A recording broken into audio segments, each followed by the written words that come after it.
Okay, it says that I'm live. Am I? Are any of us truly alive? I guess, but hello. What's up? It's Jim, and this is Movie Crap Live. I think we're here. I hope. I will send out the tweet. I'm just waiting to hear myself. Oh, there I am. Thank you, sir. Okay. Can you hear? There we go. It wasn't updating for me. I will send out the tweet. I wanted to make sure I am live. Wow. Okay. Finally back again. Back again. Doing it again. Hello to... We might be a ship in the bottle. Nice, Austin. Hello to first Sinram. First one to say Jim. Cornbread, Nathaniel Foga, Purple, Goop, Major Mekazawa. Leaving a lot of cool comments this past week. The Nerdification. Hats Off Media's in the house. I didn't see that coming. I love that guy.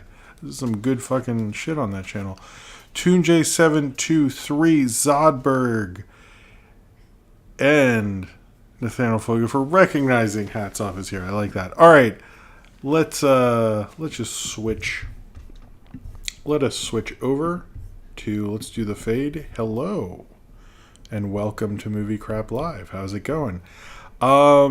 Yes, we're here on a Saturday talking about the movie news.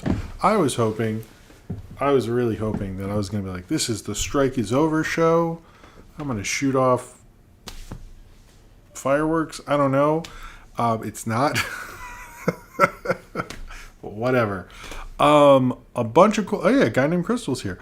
A bunch of cool... I guess stuff has happened in the past month.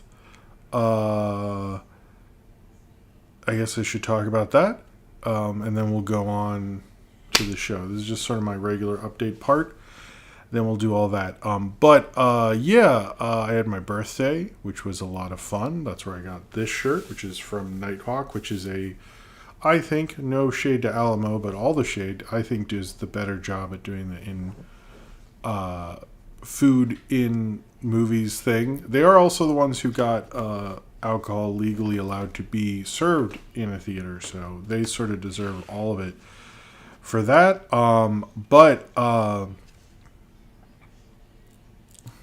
Ended close. Oh, that's cool. It's interesting. Okay. So I have this one and the other one I wore in the Venture Brothers shirt video, which is specific to their Prospect Park Theater, which I actually really like that shirt. But I wanted to get this actually because I saw it in a show, which I'm forgetting the name of, but it had the guy who's the voice of the water in Elemental in it. It was a cool found footage horror show, and I should have done a review of it because I think about it all the time. But the friend who told me about it, if she was watching, I would... I don't think she's watching. But regardless... it was a good birthday. We went to the Rockaways, which is always fun. You know a beach is good when the Ramones have a song about it, which they do on their second album. And I like listening to that song, and the Rockaways are great. It's been a slower week, a couple of weeks for me in terms of content, just because work has been busy, and I was slower that 1 week for my birthday and my wedding anniversary and all that stuff. So it was a bit of a crazy week that I only put out a few things, and then it was like work got crazy and life got crazy. So I'm sorry it's been a lot less. I actually have a lot of shit. There you go, Suit and J726. That is the right actor. I forget the show. You know what? I will look up. Does anyone want me to look up this show? I know Googling during streams is not cool. It's a cool show. It's on Netflix. Well, who knows if it's on Netflix? Archive 81. Archive 81. If that is still on Netflix, I highly recommend it. I need to do a thing. I do know I am going to visit the Alamo. I need to see the Pee-wee bike. That is downtown, the downtown Alamo, which I have actually not been to. My wife's been to, but I have not.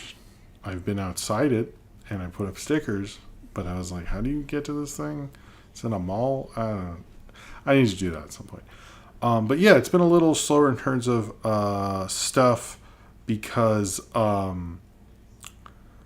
just because of that. But I hope you like the new thumbnails. The Ninja Turtles one and the Venture Brothers one is sort of what I'm thinking in terms of thumbnails, because I've wanted to change the review ones for a while because I know like engagement and all that stuff, but also just to make them a little more interesting and people to check them out. And I know I do reviews, and I came up with something, and I always think one day I'll come up with something, and then hey, Garrett Newell, and I actually, you know, I actually did, so I did that anyway.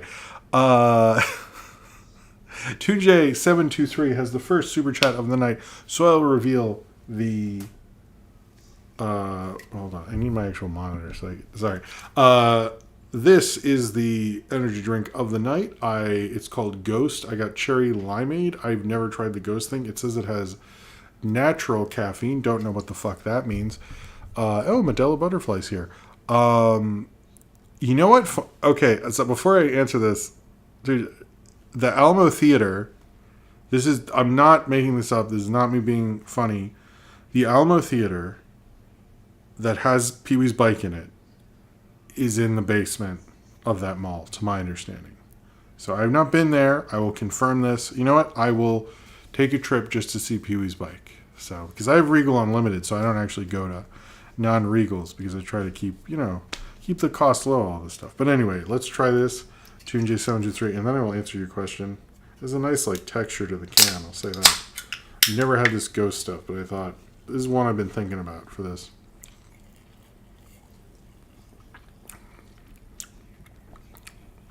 Not bad.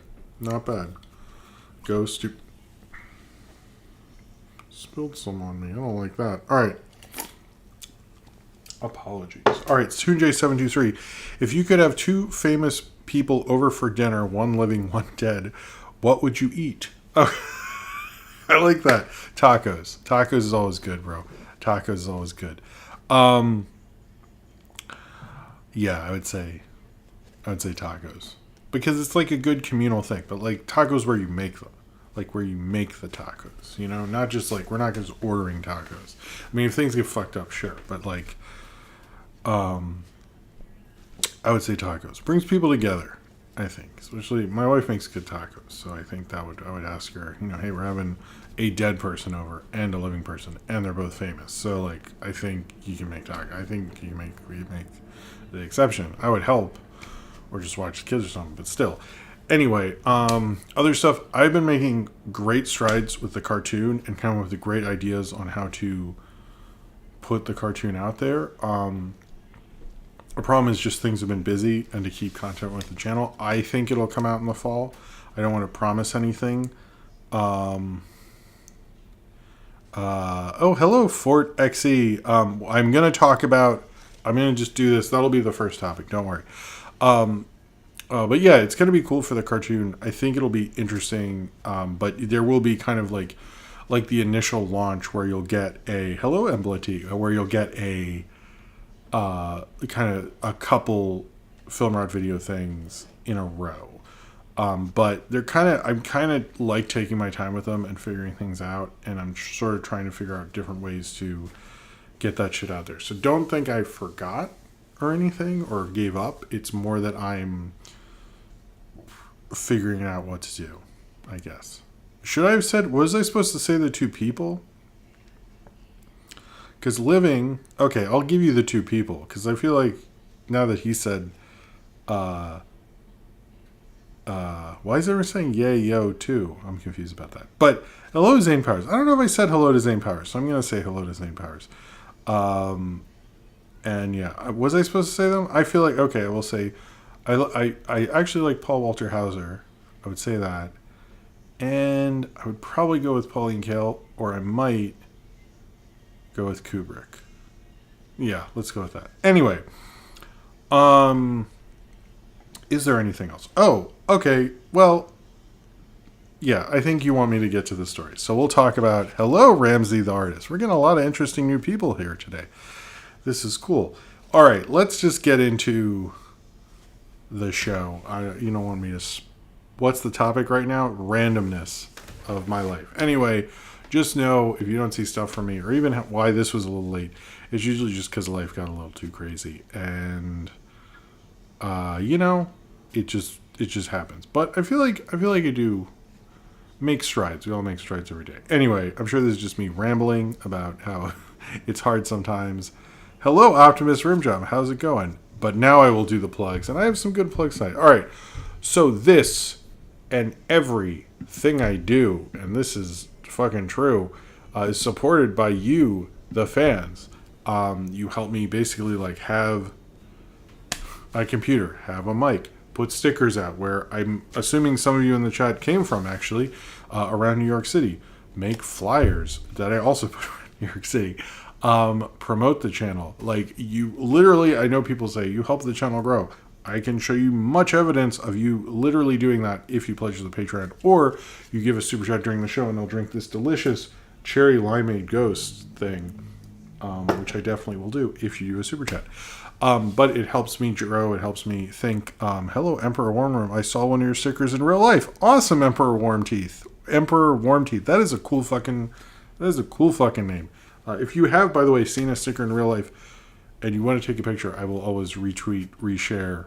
But if you don't want to do that, that's cool. I'm just saying, if you would like to, you can. And if you've seen a sticker in real life, why don't you post it in the thing? Oh, retracted? Well, you don't have to do that, Emperor Wormteeth. Anyway, but it helps me grow the channel, and this is 100% a channel supported by the fans. So if you're financially able to do so, I would very much appreciate it, and thank you for doing so. Is this allowed from the union? Well, I'm not in a union, so but promotion helps, you think? Nice syndrome. But anyway, but if you're just I'll say this about the channel.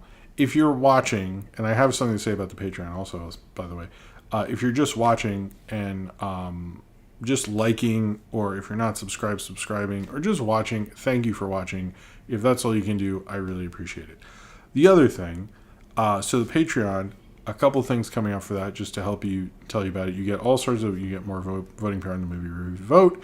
You get exclusive content. You get postcards. Postcards recently, for the $10 and up patrons, I drew specific, like, personalized drawings of TV for them that they got in the mail. Also, there's going to be I do my commentary series where I do commentaries on old Knock Forces and my own stuff. The next one will be Astro Boy, which was featured in the TMNT, when I talked about the TMNT movie, Imagi Entertainment Studios or whatever. And then the next one after that will be I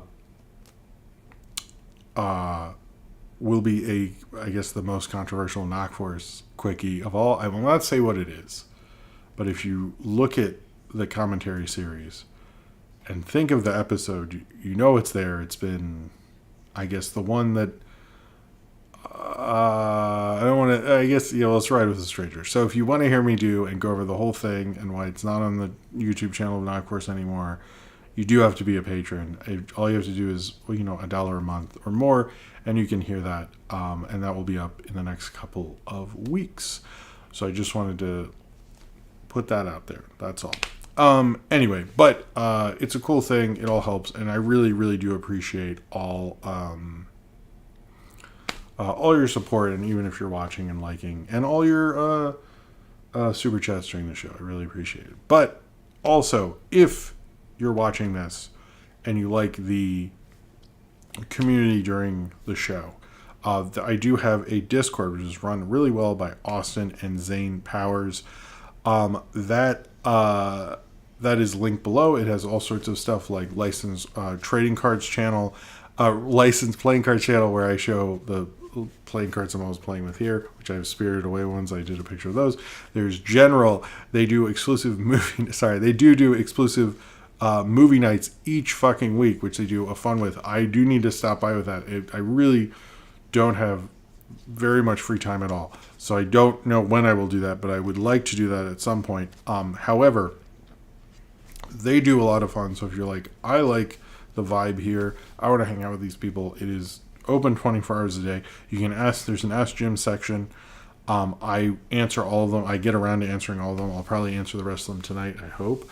Cornbread does a cool thing where he tries to guess the thumbnails for every movie crap live. There's a lot of fun communities. There's a lot of channels. I don't like video gaming, things about movie news, all sorts of stuff. It is a great community, and I highly recommend it. And Austin St. Powers do a great job. It is the Discord I am most active in, and not just because it's the one for me and stuff, but also because they do a good Discord. So like I like being there. So anyway, also if I have a Patreon, we did that already. Okay, I have a Twitter or whatever it's called. I have Instagram. I have a TikTok. All my reels, all my YouTube shorts go there as well. Instagram. I have a Tumblr still. I have a Facebook group. It's all linked below in the description if you'd like to get more stuff from me. You can hear about throwback videos. You can hear about all sorts of cool stuff that I'm doing and that I make, and community posts if you follow those as well. And thank you for doing that. All right. Okay, Jordan. Well, good luck with the DoorDash. That's a hard gig, I will say. Those who pay more power in voting. Some democracy. Well, I do that, Zane Powers. Not to be cynical. I do that just to keep it. I need to have rewards, and I don't want to keep it just patrons. So that's why I do that. But I try to keep it. It honestly, it's never. It works out in very mysterious ways. It never makes a lot of sense. Sometimes it's in favor of the patrons. Sometimes it's not in the favor of the patrons, and I can't dictate either way. So I think it works out. I hope. Anyway. Cheers to you, Zane Powers. Thank you for the super chat. All right, so let's talk about. Steve Meister. I hope you're okay. I'm assuming you're in California. I'm not exactly sure, and I hope everything works out. That sucks. I'm sorry. Anyway, but be safe, everyone who is watching in California. So the Scott Pilgrim anime, or as it's called, Scott Pilgrim Takes Off. Whoa, computer. Okay, let's get this all set up. So, the show is actually called, by the way, Scott Pilgrim Takes Off. That is the name of the show. It is supposedly more based on the graphic novel. I am assuming that means it's going to be different from the movie. Everything they showed in this trailer, for the most part, but not everything, but a lot of it felt like it was from the movie. So what I am curious to see is how different this is from the movie. Although it is heavily, they have the same voices, they have the same, Edgar Wright's an executive producer, all that stuff. But I would like to see it be different like the comic. However, what I saw looked really, really cool. I liked everyone involved. It looks like a really fun show. I will actually review it since I reviewed the previous animated Scott Pilgrim thing. I reviewed the movie. I did How Did It Bomb? All that stuff. And I did have a tweet that went, I don't know if it went viral, but it did more numbers than I'm used to, where I said, looks like, whatever I said, it was like, it looks like the original, where it's like the budget's too high and it's for a niche audience. I think that's probably, I don't know if Joe Cornish is involved. I didn't see his name in there. That's a good question on Blood Tea. I do think it is for a niche audience and stuff. I also think this would probably do better on something like either a Max or a Cartoon Network. I think Netflix and everyone trying to compete with Adult Swim, I don't think works as well as I think people think it does. And I think this probably would have played better on that. But however, they're the ones who's doing it. I am curious how well it is going to do. It's coming out right around Thanksgiving, so I'm assuming that's. I've actually not read the graphic novel, believe it or not. Maybe I should do that. But I do think like it's right in time for you to download it and watch it on your Thanksgiving commute, or ignore your family and watch on Thanksgiving. But it does genuinely look really cool. It's really exciting. I get why the Scott Pilgrim brand have gone on to do so much of it as it has. And I don't know. Right now, it's just like the possibilities of it. But I'm more interested in what it's going to do that the movie didn't do. And I think that will be really fucking neat. So that's what I'm excited for. There isn't so much to say about it other than it is called Scott Pilgrim Takes Off. I don't even know how many episodes there are. I couldn't find that information out, but I do know it is more based on the graphic novel, and Brian Lee O'Malley is more involved in it, so I'm assuming it is very different from the movie. I would hope so. Moving on, the Fiona and Cake trailer also came out. That is coming out like in a week or something, like on the 30th, 31st. I don't. So the thing with Adventure Time, I find Adventure Time in a very weird spot right now. Is that it's 8? Hats off. If Hats Off Media says it's 8, I will believe it. If it's 8, that's not enough. I don't like that. I don't like this anymore. It needs to be 11. Why, I don't know. Wait, how many X's are there? 7? Alright, I guess 8's okay. More like Scott Pilgrim gets off. Heyo. He said on Instagram. Okay, didn't know that. Anyway, so Fiona and Cake, what I'm going to say about this is the show looks cool. I'm a little excited for it. I don't know if I'll review it or not. But I think Adventure Time's in this weird place, and I mentioned this on Twitter or X or whatever the fuck, is that like Adventure Time was really big and very popular, and then it fell off the public consciousness because of creative decisions, I believe. And it sort of has become this thing that like most of the public views is like, oh, that was big in like 2012 or 2013 or something. And it's not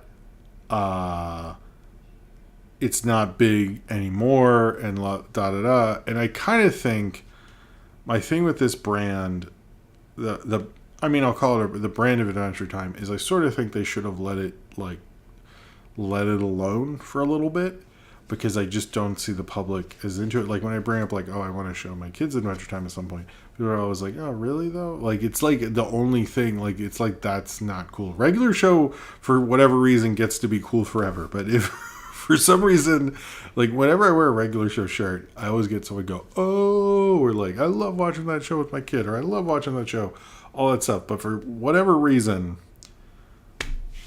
Adventure Time, I guess because it was twee and like all that stuff, but I just find it very bizarre. However, Guy Named Crystal says this perfectly. It's funny that even though Fiona and Cake is a spinoff, it does not seem newcomer friendly at all. I agree. That's kind of the thing with Adventure Time. It's like they're just kind of like keeping the fan base interested. So like Paleo is very happy. That's good for Paleo. Congrats to you, sir. But I do kind of like, maybe we should like give it a rest for a few years and then bring it back. But I will say, I don't like everyone's sentiment about Adventure Time. I don't agree with it. It is one of the greatest shows of all time.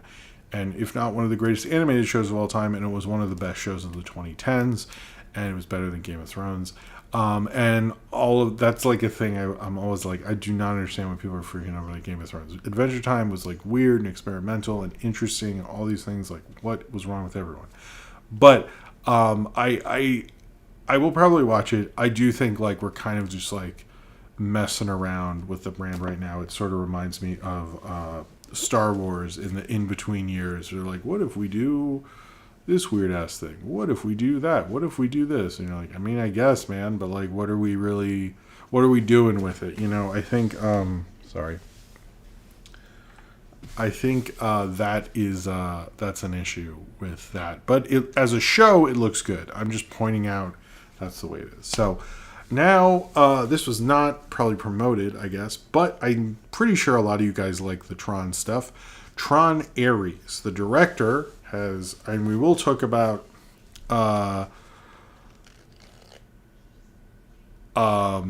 the strike stuff a little later, but the director of Tron Ares complained, I believe it was on Instagram, about how he had to basically send people home. He wasn't sure about the future of Tron Ares or Tron 3, as it's not really moving forward at this time, and that he's frustrated because of the strike. It did not age... I was going to say it didn't age well, but it did not go over very well, and I think it came off as really shitty. Now, this director is interesting because if you look at a film he made, and I did a review of actually way back in 2012, 2011, called Kon-Tiki, that was an interesting sort of adventure film, and I knew Hollywood was really interested in this director, and then just had him make like Pirates of the Caribbeans and Maleficent, and like didn't make like the kind of adventure stuff that like he's genuinely really good at. So, which stinks. Like, I do think there's a good director in there, but like we just don't have the infrastructure or studios approving those kind of movies. But he noted his frustration. The thing is with the Tron stuff is was this just a Disney Plus thing? Because Tron's a weird brand for Disney because they tried to bring it back, and then because they're like, well, we don't have a Star Wars or Marvel. And then they bought Marvel, and then they bought Star Wars. And they kept saying, like, well, we don't know when we'd even release a Tron. And, like, I sort of get, like, they need to, like, keep the brand up because, and I'm sorry I keep talking about brands, but I guess that's, like, what movies are. But I think it's, like, as, the thing with Tron is, like, they still have rides to it. So they still have to, like, keep up with that stuff. They still like put out merchandise and stuff. To me, it's like this sort of makes sense for Disney Plus because you're not going to make money, but you need to keep the idea of Tron around. And if you're not going to make money at the box office, like that's sort of like what a streaming service would be really good at. So I actually sort of get like if this was a streaming thing, like I totally understand that, but I just don't. I don't really get what this is, and I think the director made a mistake because I think everybody went like, "You're making a Tron 3. Why the fuck are you doing that?" So it's like you probably should have like done the Streisand effect and like said nothing and like let the crew complain, and maybe they don't have a lot of Instagram followers or something, so it would have worked out better. But like the fact that like he did this kind of fucked it all up. So. I don't really want a Tron 3. I think the original idea for Tron 3, which sounded more interesting, which is basically the plot of Pixels, but I thought could have been a cool idea, was that like the computer world would come into the real world and be this like weird merging thing. The idea of that sounds fascinating. But that was, I think, the idea of the sequel to Tron Legacy. But in this, it's like, what if Jared Leto went to the Tron world? And I'm like, yeah, what if I gave a shit? Because that's a horrible idea. Why Jared Leto? Like, what about Jared Leto says computers? Like, I don't know, man. The best thing about Tron lately, though, is that Jeff Bridges actors thing where he's like, I got sucked into a video game once. And they're like, oh, yeah, what game? And they, like, set him up. They set that guy up. I was just like, right when he said it, I was like, I can't believe you guys are like, he's dad joking all of you. Like, that's like, you could tell he's an old dude because that's like an expert level dad joke. It's like, that is, he perfectly set it up. I got sucked into a video game. What? They're like, oh, yeah, what? He's like, Tron. And he's like, yeah, bitch.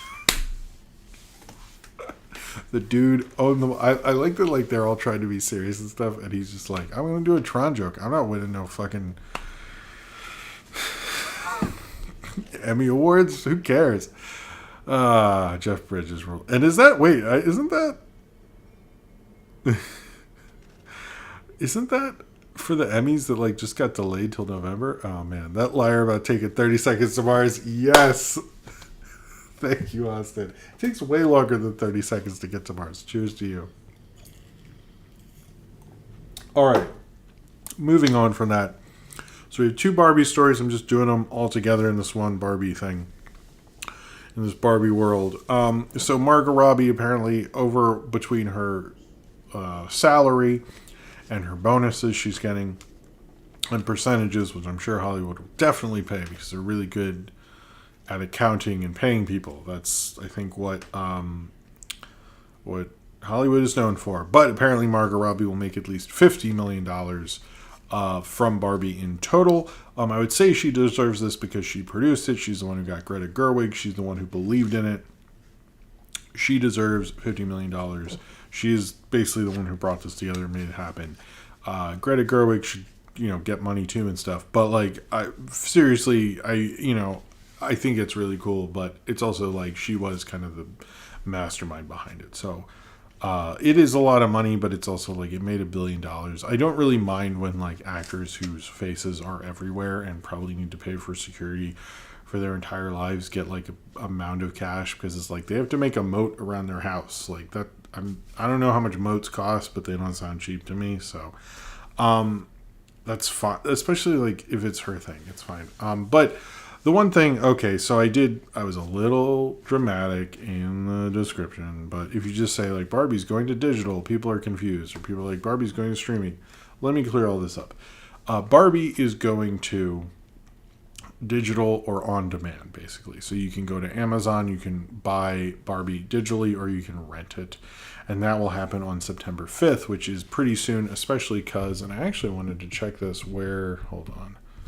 What, do we know the box office for? Okay, well, currently it looks like Bluebeetle is number 1 for Friday, and Barbie is number 2 with $6 million. That's just Friday. That's not the weekend. Don't act like it's the weekend or say to your friends it's the weekend. But Barbie's still performing really well weeks out from its release date. There's a couple of reasons why they're doing this. One is Hollywood is really bad at just like putting things out digitally and trying to get it on demand. Now you're probably like, well, why do that so soon? That's weird. Like, wouldn't you want to make money in theaters? Yeah, normally you would, but here's the thing. Here's the thing. Studios, the longer movies out in theaters, the theaters end up making more than the studios. They made more the first weekend, but as the weekends go on, the theaters get a bigger and bigger cut. However, if something's on demand, they make a way bigger percentage than they'd ever do in theaters. So right when their Barbie money is going down, they can actually make a lot more money of it being on digital. In fact, I know this because Universal made a statement about how they made so much more money on Trolls 2, making about, I think it was like 100 million, it might have been 80 million or something, on demand during COVID than Trolls 1 did in theaters, just because they get a larger slice of that pie. So, if you're like, why do studios do this? I think financially it actually works out for them. Now, this is not a streaming date. I do not know when it's coming on Max, and no one does. But, oh, wait, there was an ad? That wasn't me. That was the YouTube. But yeah, so anyway, that's the deal. That is the deal. That's why they're doing this. I think they're doing it too quickly. I think people will still want to go. I will get 2 super chats in a row. Thank you. I will get second. I do think people will still go to Barbie because of the experience of seeing it together. But if you can like be at home and just watch it for $20, and you and your friends, male or female, can get drunk on the couch, and like I've said, it's on demand is a cheaper deal than theaters. Like if you just have like 5 friends and you each, I guess, give $4, you rented the movie, and you can or someone can bring food or something like financially it works out a lot better. So anyway, I think it's unfortunate, especially a movie that's still doing really well. I also think it's like Warner Brothers wants to clear the slate, but it's like I with the strike and all this stuff, like I think you should let them keep it in theaters, especially like the thing with the Barbie thing and with Oppenheimer. Like Oppenheimer did this IMAX thing where like you can own a piece of like a piece of the film and have it be framed of the IMAX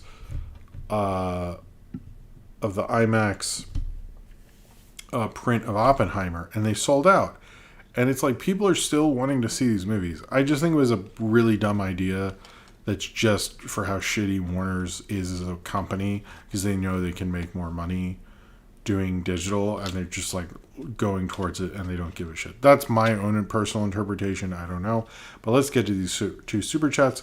Zane Power says, can we make the next Patreon goal get you a moat? I mean, maybe I should. I don't have any goals. I should probably have ones like have me just make videos all the time, and then the one after that can be like make me a moat. Cheers to you, Zane Powers. Around my apartment building. That would be fun. My landlord would love it. Austin says, would you buy a Mojo Dojo Casa house? First off, cheers to you, Austin. Actually, I want to. Oh, I forgot to. Okay, I want to say. What just happened? Oh my god, that was weird. I want to say yes, but I do not need more kid toys in my fucking house, so I don't really. I would probably say no.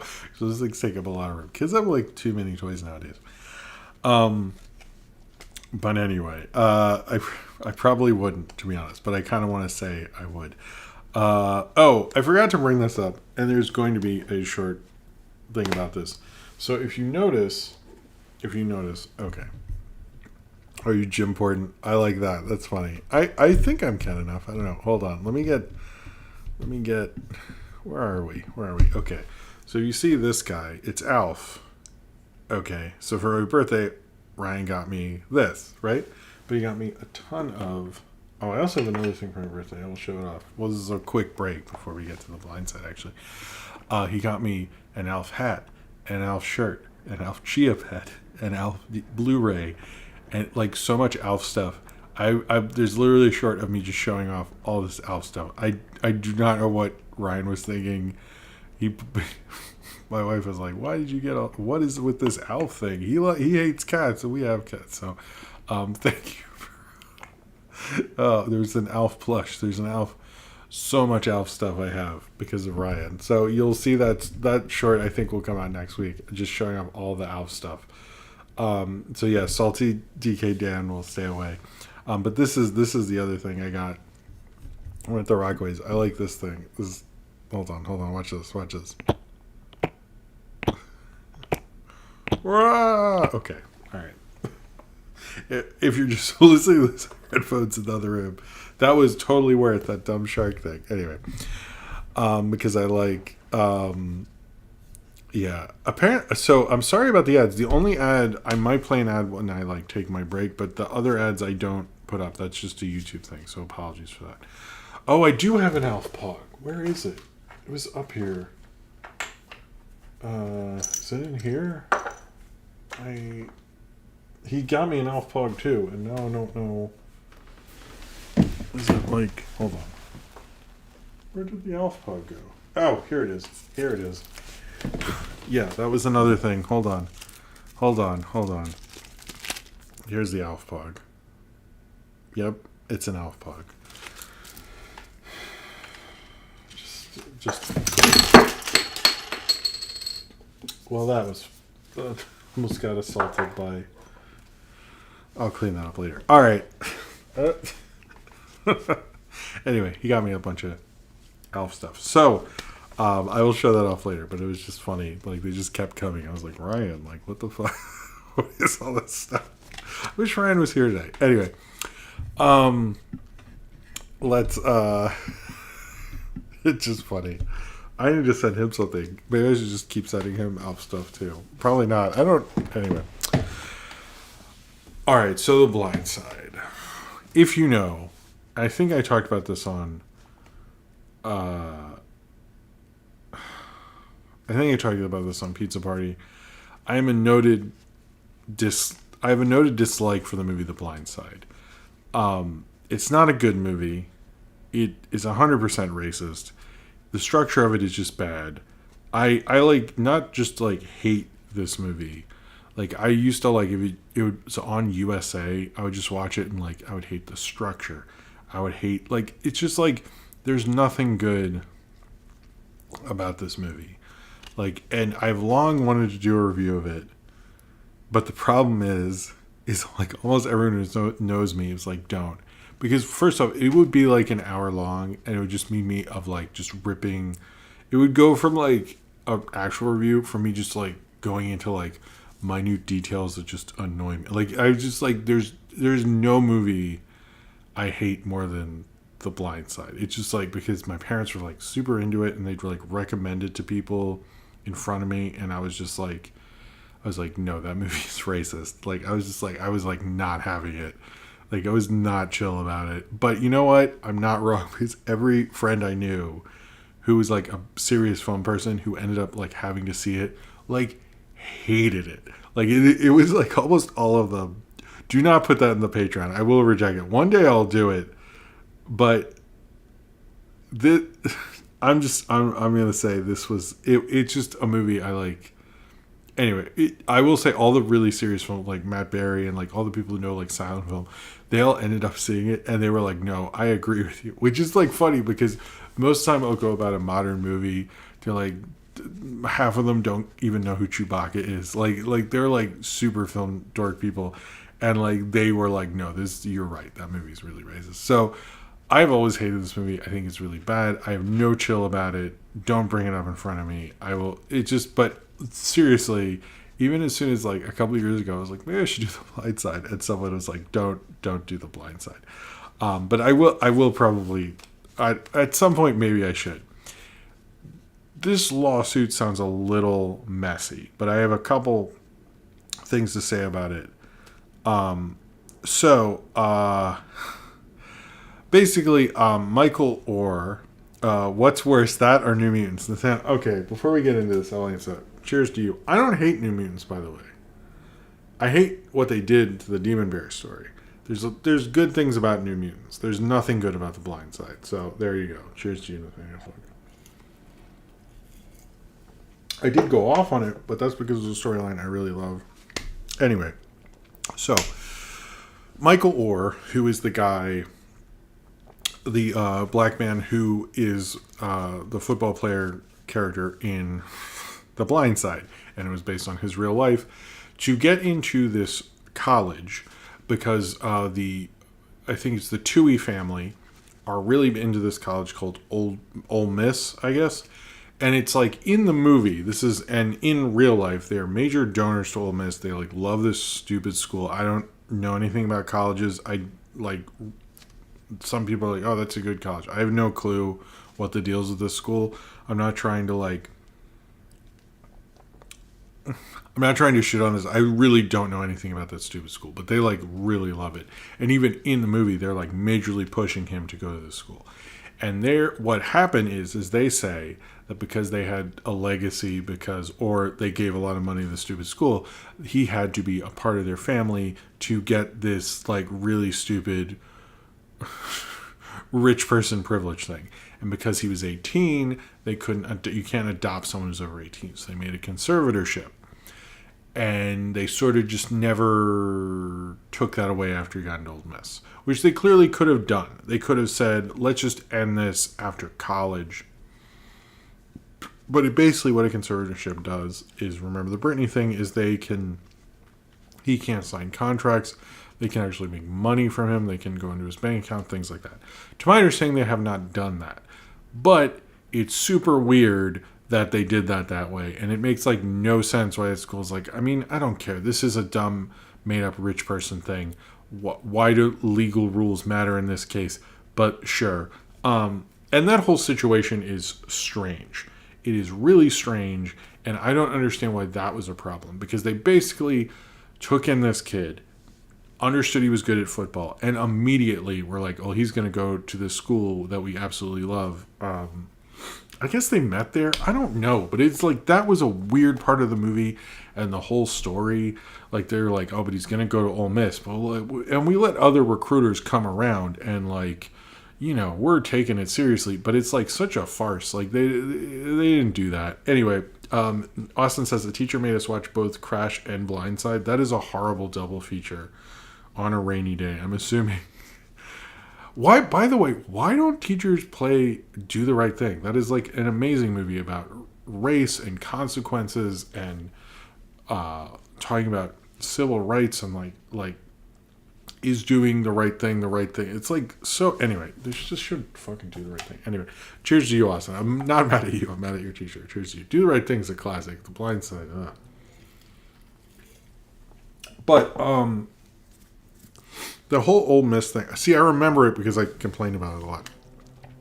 The other thing with it is he says he's made no money from this movie. Supposedly, the author of the Blindside book said that, gave the Toohey family half of like his percentage from the movie because he thought he could, and the Toohey kids got some of that. The two white kids, the daughter and the son. And apparently they make like an obscene amount off of it, which doesn't. We're talking about Hollywood accounting, and I was like, how do these people? Some of that doesn't make sense. There's parts of this that I'm like, wait, what? How are you doing that? That doesn't make any sense. How is like Tom Hanks makes no money off of Forrest Gump, but like these like white people in the South are just like making like, a living wage every year off a movie I've heard no one really talk about except for me complaining about it. Like I just don't like that doesn't it really like if you really think about it, like how is anyone pulling down like 60, like supposedly the one son is making like $60,000 off this stupid movie a year.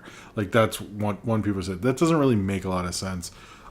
They were rich, so they do have Taco Bell. They have like a bunch of restaurants apparently, the Tui family. But then the son says that Michael Orr has been threatening this for a while, that he was going to like sort of cancel the family and like start a new article and all this stuff. I don't know if that's true, but then the Tui family does this weird thing where they're like, the son's like, well, no matter what, he's my brother and I love him and all this stuff. I do think they do like this kind of creepy, like white people niceness where it's like, oh, well, I'll gladly, cancel the conservatorship that it's like weird we kept around this long. We probably could have just like made sure we canceled it as soon as he signed a contract so we weren't undermining his whole NFL career or anything. But Emplatie's right. The right thing dismantles the system too much, but that's what people should be talking about. But there is a creepiness to this whole thing. There's always been a creepiness to this whole thing. This movie's always been problematic. The only thing I will say I don't agree with is, like, I don't think Sandra Bullock, like, she's not my favorite actress in the world. I don't think she has to give back her Oscar, even though I don't think she should have. Maybe, like, all that. I don't know if she should have won an Oscar in general, but I, like, leave her out of this. That's just stupid. But this, I just think this shows like a problem that I've always thought about this whole story is like they very much were pushing this Ole Miss nonsense. It was super weird. Why that fucking matters when like obviously this guy's going to a football school. Just like what is the best program for him, which is not what is discussed. And that is like one of the things I like flat out like hate about parenting in general is people don't think of what is the best for my kid. They think of like what is the best for me or what is the best for like something I wish I had done. Like nobody gives a shit, dude. Like just do what is right. Find the right school for your kid. Don't pick a school so you can show off at a dinner party. But I don't know. Thank you, Blaze the Vark. But it I don't know. I just don't. I really just don't get this whole thing. I just don't. Sorry, what I meant to say is I don't get how they got away with this whole thing. Sorry, I'm pulling my laptop, didn't put the charger in. I think is very suspect. I think he definitely has a case if they still have a conservatorship. I think that should have been canceled. Have they been acting on it? What have they been doing? If they're making money off of his thing, I just don't. Anyway, The Blindside is a bullshit movie. I should probably review it at some point. It would be an epically long review. But it is a horrible movie. It is, in fact, very racist. They always were trying to shut that shit down, but it's like really hard to shut that shit down when you're actually racist.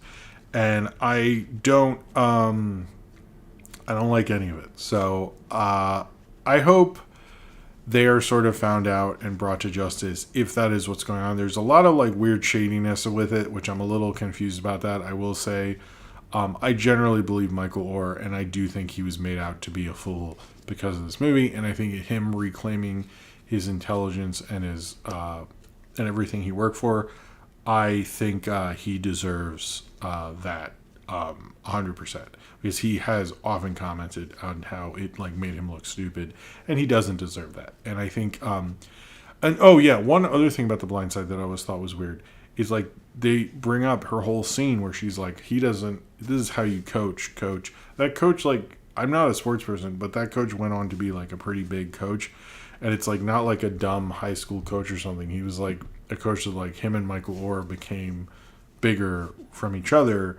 And there were a couple stances in that movie where she took credit for shit that she didn't even do. So I don't know. Very odd. That whole movie's very odd.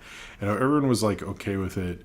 I think highlights how like people are sort of okay with racism in this country and don't want to admit it. And if they package it correctly in an inspirational story, it's like okay. But like I think that speaks more towards the people that are okay with it than anything, because you shouldn't be okay with it. It's a horrible movie, and it's just like, ugh, it's so bad. I don't get it. All right, well, you said to your kids to Ole Miss though, Zane Powers. If okay, for real though, I think if I don't know what that school does other than football. I'm not. It's not a quiz. I really have never looked it up or anything. But like, if they have an amazing program they want to go to, sure. But like, if it is just to like, if it was just to like a stupid kid legacy, I don't think so. Anyway, cheers to you. Was it St. Powers? Hold on. It went down. Hold on. Cheers to you, St. Powers. Thank you. All right. Let's move on. I did my Blindside. That's the most Blindside I've ever done. Maybe one day. All right. Stop Making Sense. The great Talking Heads concert movie is coming back to theaters. Yeah, both in IMAX. Maybe I'll see it in IMAX. I've kind of thought about it on September 22nd, and is going to be everywhere on the 29th. This is a 4K, huge restoration. That's cool. That's cool. That's not what I'm talking about necessarily. They're going to reform and do a press conference together, and David Byrne has actually admitted he was a tyrant at the end of the Talking Heads. So this sounds like an actually interesting re-release because of the press that's going to come out of it. I know for a long time people wanted them to reform and tour. I'm a big Talking Heads fan. But this is a generally great concert movie. It's very well acclaimed. Documentary Now made a parody of it. I should probably rewatch Stop Making Sense. Maybe I'll review. Maybe I'll go see it and review it and stuff. But yeah, it's interesting that they're getting back together and that David Byrne's actually admitting he kind of sucks, because that I've heard. I knew people who knew the other Talking Heads. I did not meet them myself. I knew a couple people who knew them, and almost universally they talked about how much David Byrne sucked ass. So that's it's interesting he's admitting to that. But Stop Making Sense. It sounds like a great cinematic event. If you like that music and you want to see a concert documentary, I recommend it from when I saw it. But maybe I should go see it. That sounds like a good time. Probably better than Expendables 4, I'm going to assume. So we're going to talk about two controversial things, and then we'll do strike updates. I think we're doing okay on time. I guess I have maybe in a half hour or so, but we did start late. I'll take a break. We'll see. All right. So I hear a lot about this Rachel Ziegler Snow White controversy. Here's the thing about all this. I don't really blame her. I know she talks out of turn a lot. I know people don't like that. I have no problem with it. I thought her saying I can't go to the Oscars thing, sure, but she should get to go to the Oscars when she's nominated. Her film's nominated. I've only seen her in, the cops are going to arrest me for talking about The Blindside again. Damn it. Did you guys hear the police siren? I hope you did, or it just sounds like I'm crazy. But Rachel Ziegler was talking about how this isn't your dad's Snow White, and she's not going to be as interested in romance, all this stuff. To be honest, who cares? I don't think. Here's the thing. The most controversial thing about the Snow White remake is this. Not anything to do with Rachel Ziegler or Gal Gadot or any of that. Snow White itself is one of the most important films of all time. It is the first Disney animated movie. It is the first big hit animated feature film ever. It is the first. It's a major milestone in film history, and the fact that Disney was well, let's remake it, fuck them. I'm sorry, that is the worst thing. Worst idea. Leave that one alone. I'm not a big Snow White fan at all. Actually, it's not something I'm super into. But I do enjoy watching it every now and then. But it is a big part of film history, and the fact that they are remaking this one, and I felt weird about Little Mermaid for the same reason. But we have to deal with these things. To be honest, this has always sound horrible. She didn't need to say anything. I don't get why people are dumping on her so much. But also, it's why are you digging up an animator from Snow White's son, all this stuff? a lot of it comes off as like super racist. Like I know I'm pulling that card a lot, but like America pulls that card more than ever I ever do. It comes off weird and like a little sexist and stuff. And I get that she like is outspoken, but like get mad at her for like doing a stupid Hunger Games movie and Shazam 2. Like those are like I don't want to see that Hunger Games prequel. That looks horrible. Like I don't know. And also, okay, Embla T brings this up. Like why do Snow White anyway? Because 10 years ago they had two failed like Snow White and the Huntsman. I guess that did well. And then Mirror Mirror like the anyway, I feel like Snow White's been done anyway. But I think, criticize Rachel Ziegler for not doing like more indie stuff and like making better choices like that. I mean, like, yeah, she honestly, like, she just kind of picks big things. Like, it's sort of boring. But her being outspoken, I have no real problem with. And I don't get why we have to like the reason we have to shit on this is like ridiculous, and it's like an old interview. Like, what is going on? Like, why are people so weird about this Snow White movie? Anything other than, hey, it's a part of film history and we should really leave it alone. After that, it's just like I don't care. Like, I know I'm not gonna like this movie. It doesn't matter who you cast in it. It doesn't matter any of it. It sounds like a bad movie to me. And like the idea that they think that like, oh, but what if they make a feminist one? Who cares? Don't make it in live action. You made the perfect Snow White. You changed film history. Like that. How are you ever going to? You're never going to make anything as significant as that with Snow White ever again. Like, it's been done. Like, it's like when they try to make other Wizard of Oz stuff, it's like there's a reason you fail so much. It's like, it's been done, dude. Like, do a different kind of Oz story.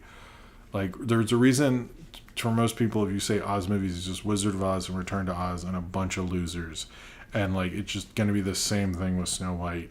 You'll never be able to do it. And it just, anyway, I'm just like, it's a bunch of sexism and racism in the whole thing. But basically, like, Rachel Ziegler should stay outspoken. I like that. That's fine. But like, in general, like, why don't we just not remake Disney live action movies? Asa says, I blame the Gremlins. All they want to see is Snow White and Seven Doors. Somebody get Hulk Hogan to step in. Nice. Cheers to you. Cheers to you, Austin. Yeah, you know what? What do the Gremlins think of this? What do the Gremlins think of this? That's what we all want to know. All right. So,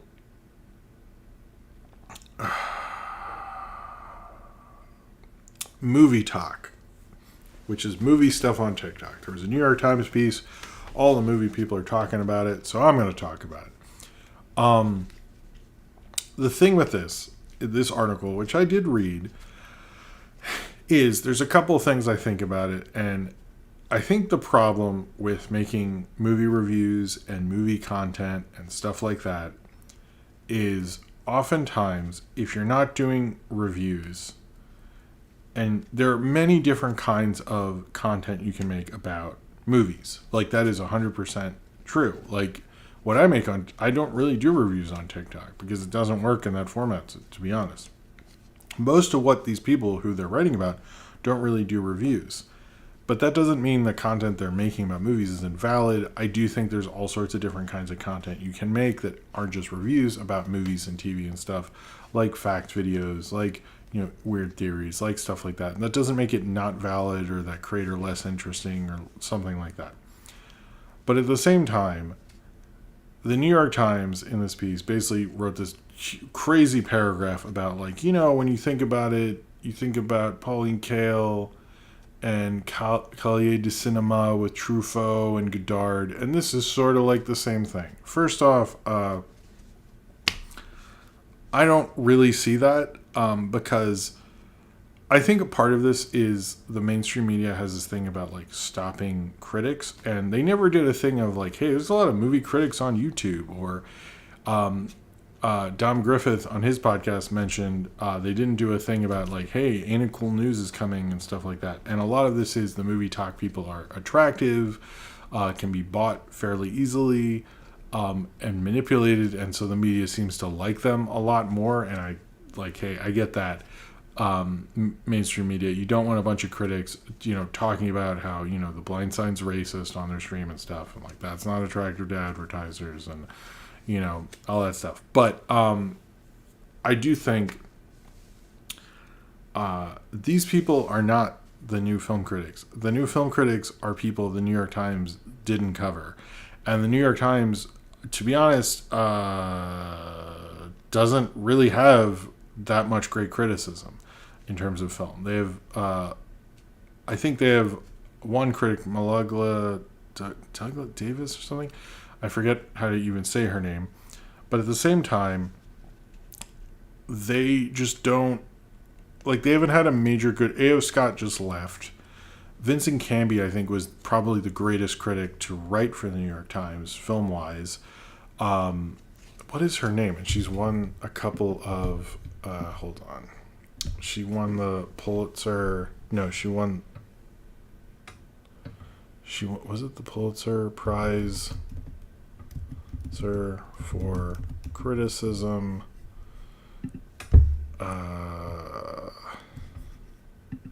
Because I think it's just Ebert.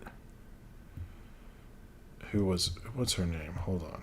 I will actually find her because she is actually a big deal. Not a lot of film critics. Wesley Morris has won, and he writes, but he's not even really a great critic. Or Manala Dargis. She is actually really good. I will give it to her. And she writes for the Times still. She's won it a bunch of times too.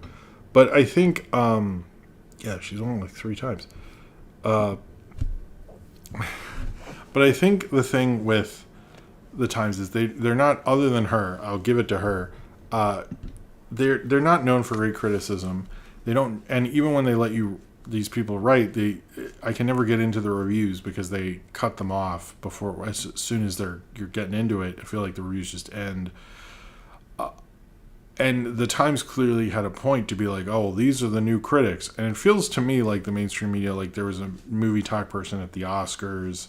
They're really pushing these people. I think it's because they're like camera ready and very manipulated.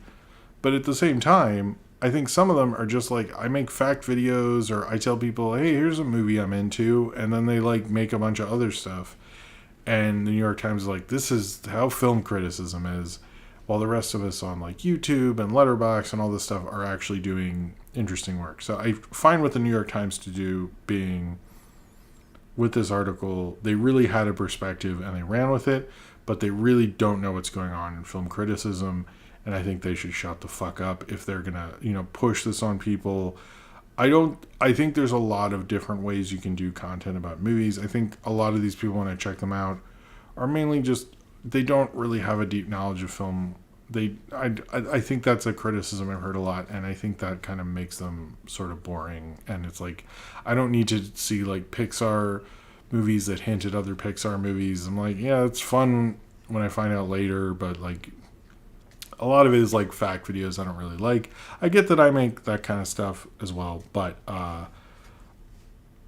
I found it to be a pretty bad article. And I think the Times, knowing their history of film criticism, I mean, they had Bosley Crowler, who is a real bad critic. I know there's people in the chat. I know you guys are Bosley Crowler fans, so don't get too crazy. But like, no, Bosley Crowler sucks. He's a horrible critic. But like, they're just like not known for a lot of great film criticism, despite like the name of the New York Times. And I think them doing this just highlights like my problem with them is like they could be a home to great film criticism.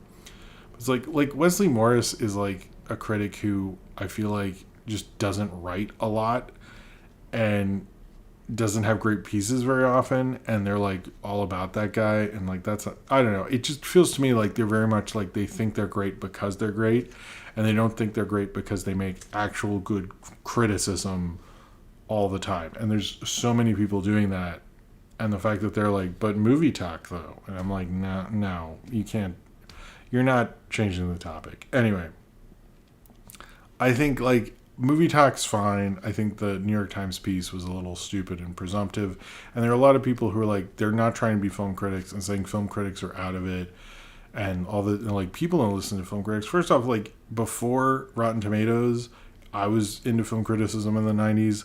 It wasn't like people were into them then. either. They read the person in the local paper, and most of them got mad at that person. So there's never this like glorified time where people like criticism. It's a niche weird thing, and I just think I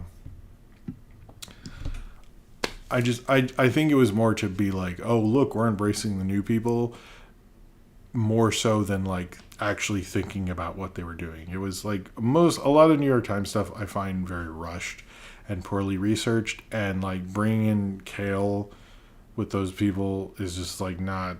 I'm sorry. There weren't a lot of reviews in what I saw, and I actually clicked on everyone mentioned in the article. So maybe, do some research. Learn how come Lindsay Ellis didn't get a New York Times piece back when people could do that with her, I guess. Why didn't Red Letter Media? Why didn't Patrick Willems? Why aren't these people who are like big bastions of YouTube who do actual film criticism not associated with this? Yet, as soon as you have people who corporately are very easily fit into your jigsaw puzzle, you call them the next Pauline Kael, I think is very telling.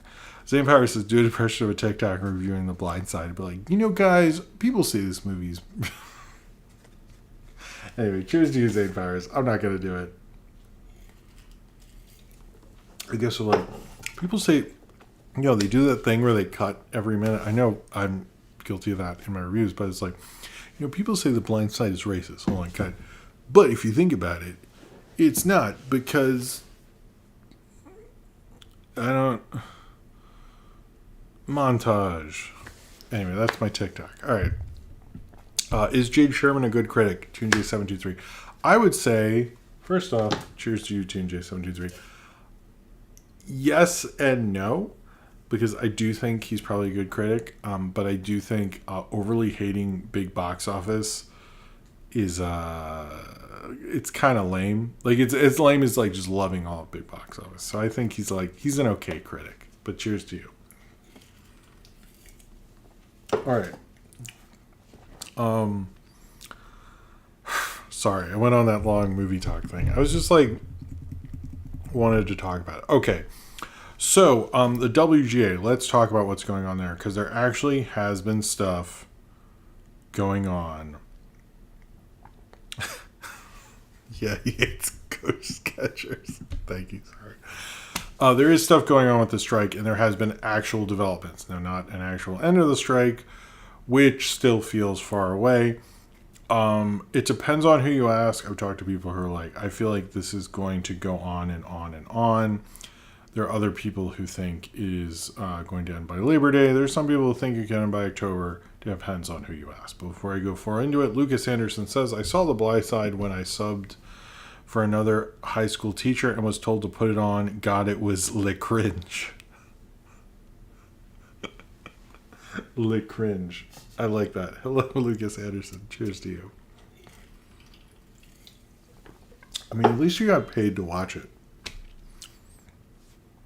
Yeah? No, it's pretty awful. Anyway, the WGA is actually meeting with the AMPTP. They started this week. They met with them 3 times this week, which is more times than they've done in months, because the AMPTP refused to talk with them. So they're actually meeting with them. This is surprising because most people thought SAG would actually go first. The idea that many people thought was going to happen was they get the actors back so they could promote the movies. But a couple people I know on the Ankler podcast and other people on Twitter, or the Bird app, or whatever we're calling it, mentioned that most of the big movies that are coming out, Denzel doesn't really do a lot of press. The Nun doesn't really do press. Well, I heard that actress is suing Warner Brothers because of what's happened with her likeness, and she should. But there aren't big movies that need a lot of actor promotional support. Now, smaller movies absolutely do. And what stinks is I think smaller niche movies that need that support are getting fucked over tremendously by this strike, which some of them probably agree with the actors and writers. I think, I hope, I don't know. But that is becoming a problem. However, the fact that the WJ is actually meeting with the AMPTP is a really big step, to be honest. It is an actual some movement. However, with the WGA, the main theory is that they'll get them back and get the pipeline of scripts and writing done so that when the actors come back, there's stuff for them to shoot. We'll see. They also, apparently one of the things, the staffing minimums thing, which the staffing minimums of writers' rooms and keeping writers' rooms like together and not having it be just like a work for a week gig thing, that is getting tremendous pushback currently. Although I find it odd that people are suddenly like, oh, there's tremendous pushback, because I believe the creator of like Yellowstone hated the idea. You had a couple big showrunners talking shit about it before. I'm a little confused why people suddenly are like, oh, it is a big thing. And there has been like, I think, more nastyisms, and like you're seeing as the strike has gone past 100 days, people are really starting to lose their patience and stuff like that. But also the WGA did come out and say, and this was met with a lot of cynicism, and let me, after I say it, explain why it is, said that the gatekeepers of the industry are Amazon, Netflix, and Disney. Almost everyone was like, why didn't you say Warner Brothers or Warner Discovery? Why didn't you say Universal and Comcast? Why didn't you say, Paramount? Like, why these three? And they're saying because Amazon's buying things up and is doing so much. Netflix because of the streaming angle, Disney because they've also bought things up and made the industry smaller. That's fine to a degree. I don't know how helpful or what that's doing.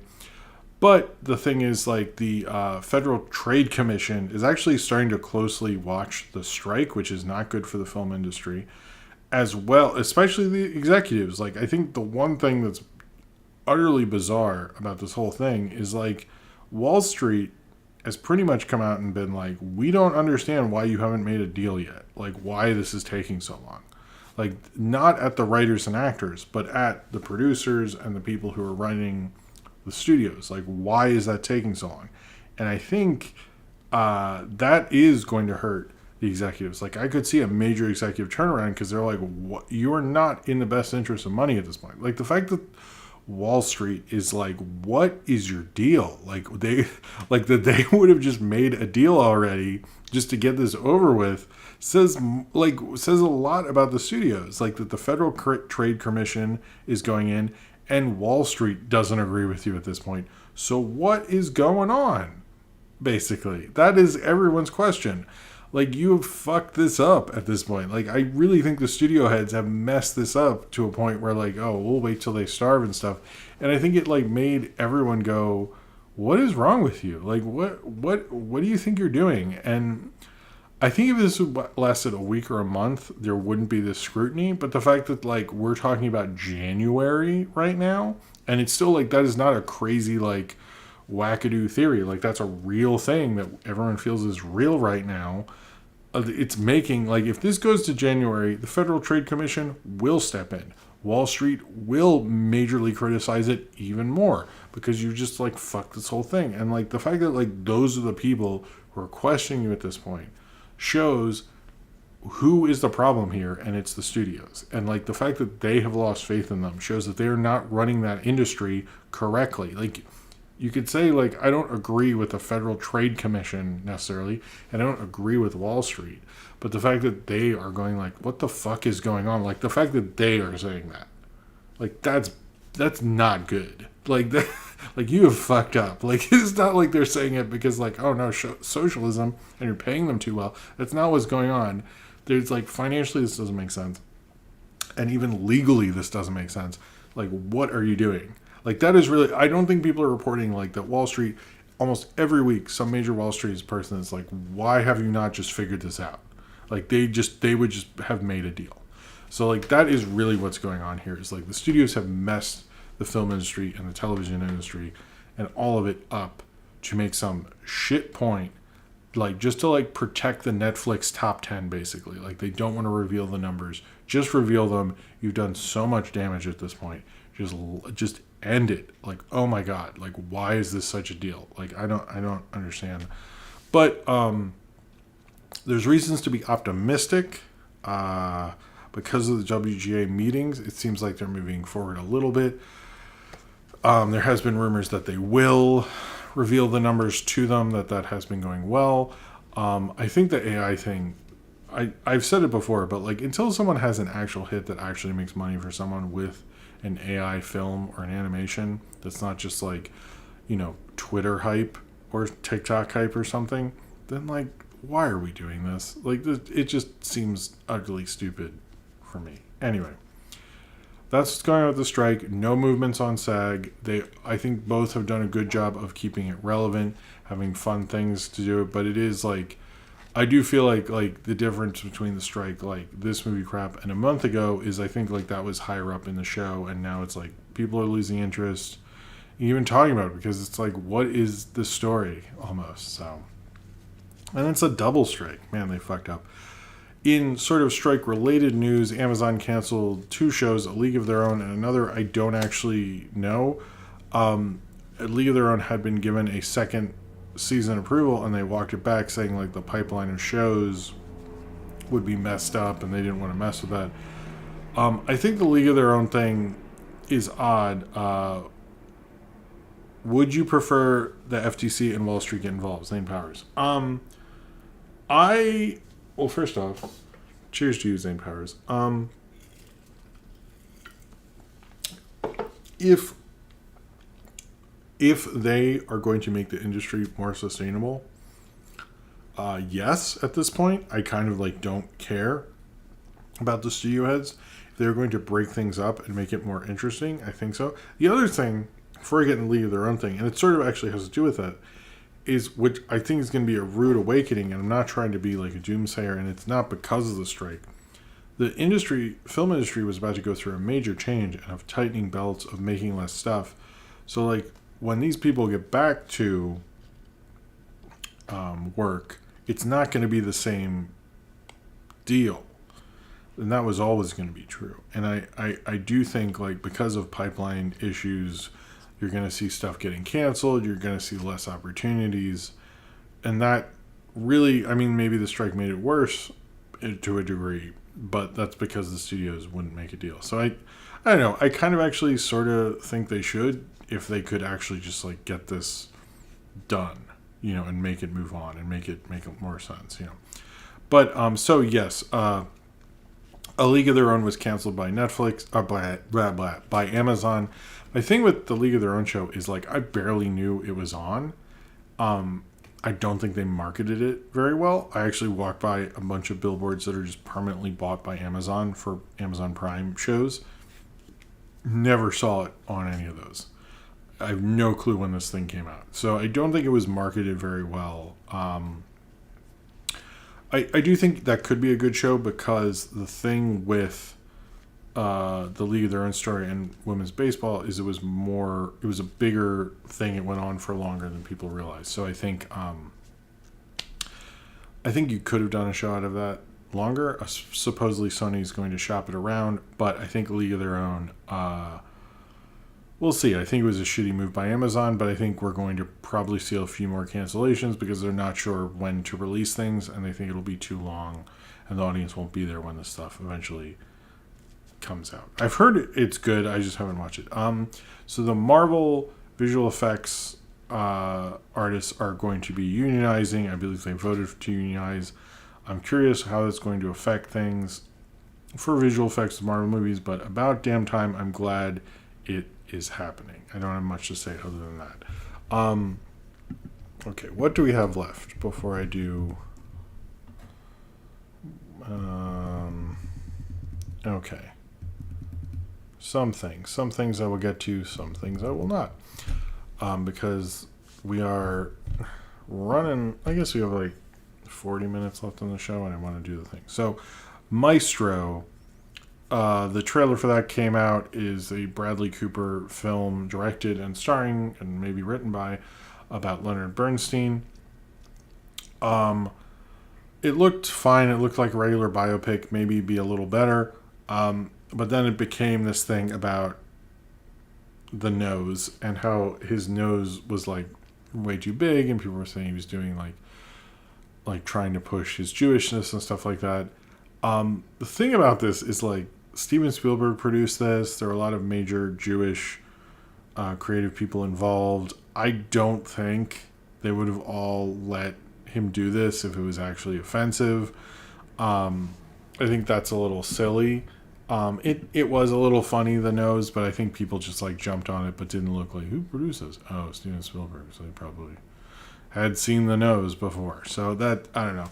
The one thing that's interesting, and I heard this from Jeff Snyder, and I also saw on Twitter from other people, which I think might have just been echoing Jeff Snyder, was that supposedly Netflix doesn't really have a lot of faith in this. It's probably a little more divisive than people think it is. And even though to be in business with Bradley Cooper, they're going to push it for awards, they don't have as much faith in it. But that Bradley Cooper thinks it's a masterpiece. It is not doing Toronto or Telluride, which some people are reading into if you care about award stuff. But yeah. I heard Jeff Smith is recovering from a cardiac arrest. He's the creator and amazing director of Dune, creator and illustrator of Dune. I hope that he's getting better and recovering well. I wish him the best of luck there. Coraline made $5 million, made a lot of money off of Fandango, which is almost as much as Barbie made just on Friday. But still, that's pretty cool. Supposedly, I've seen a couple of people mention that they said there'd be more behind-the-scenes stuff, and there really wasn't. I think it's cool that like Fandango and people are doing more repertory stuff. And I think it's cool people shut up for Coraline, because also like Laika needs money and to like be culturally relevant and stuff like that. It's a studio that has had a long I know it's owned by Nike and stuff like that, but needs to like keep these traditions alive to keep the studio going, and I'm glad for that, because that is, there's not that many stop motion studios going right now. So I still I like Coraline, but yeah, I think that's actually really cool. Fandango did that.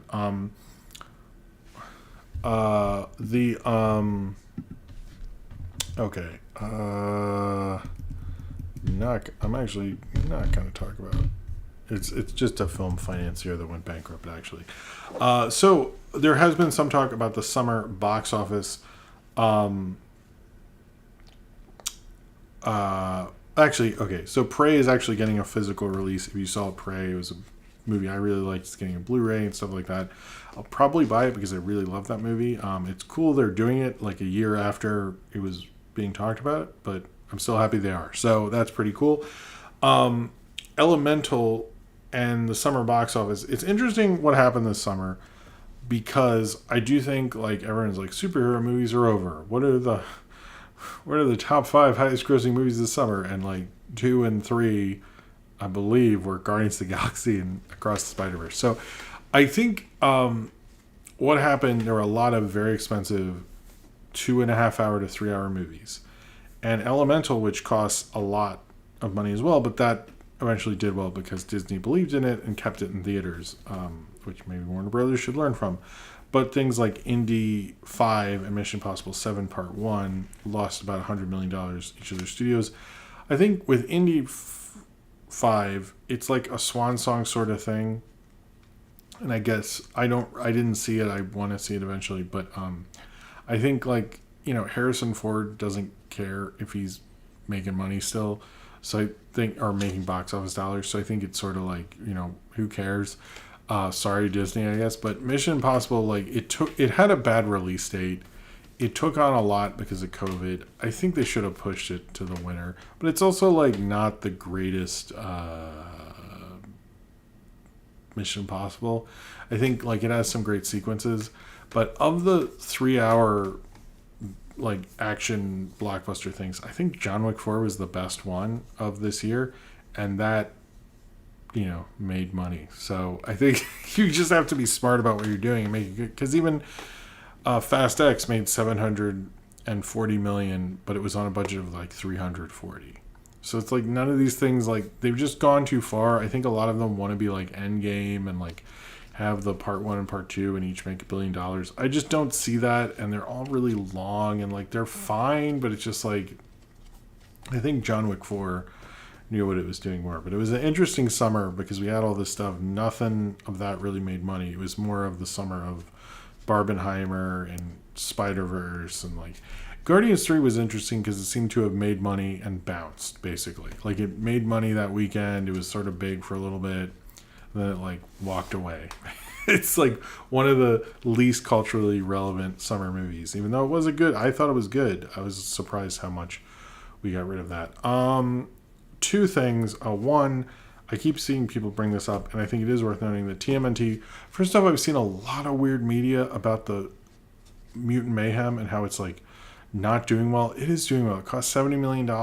It's doing fine. I don't understand the like. I honestly think it's just like these people are upset about the April O'Neil thing or something, and they're like, well, it doesn't even matter how much it makes. Like I saw things like that, but doesn't matter, guys. It did make money, and it's already made $1 billion in toy sales and all the ancillary merchandise. But like TMNT has always, for a long time, been really good with merchandise. So it's like, of course it does.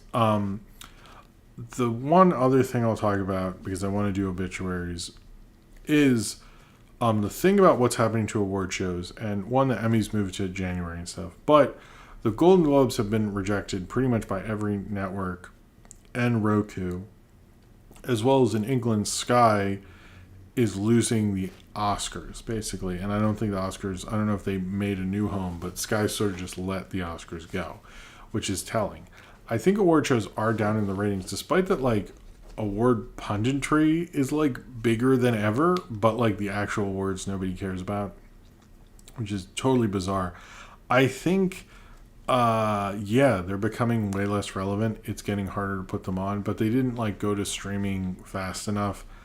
I don't think the Oscars will be, like, not televised or something, but I think they need to do something with that. I don't know what's going to happen to the Golden Globes, but I think like no one wants to really invest in it until the strike is over. But I just find it to be the whole industry is sort of collapsing in on itself. So, which is good in a way. All right, before I am going to take a drink of the thing, just because I can feel a big yawn coming, and that'll just not be good. All right. So I think there are probably, wait, what are we talking about? What? Oh, the John Wick spinoff. Okay, is that what we're talking about? What? Who's talking about?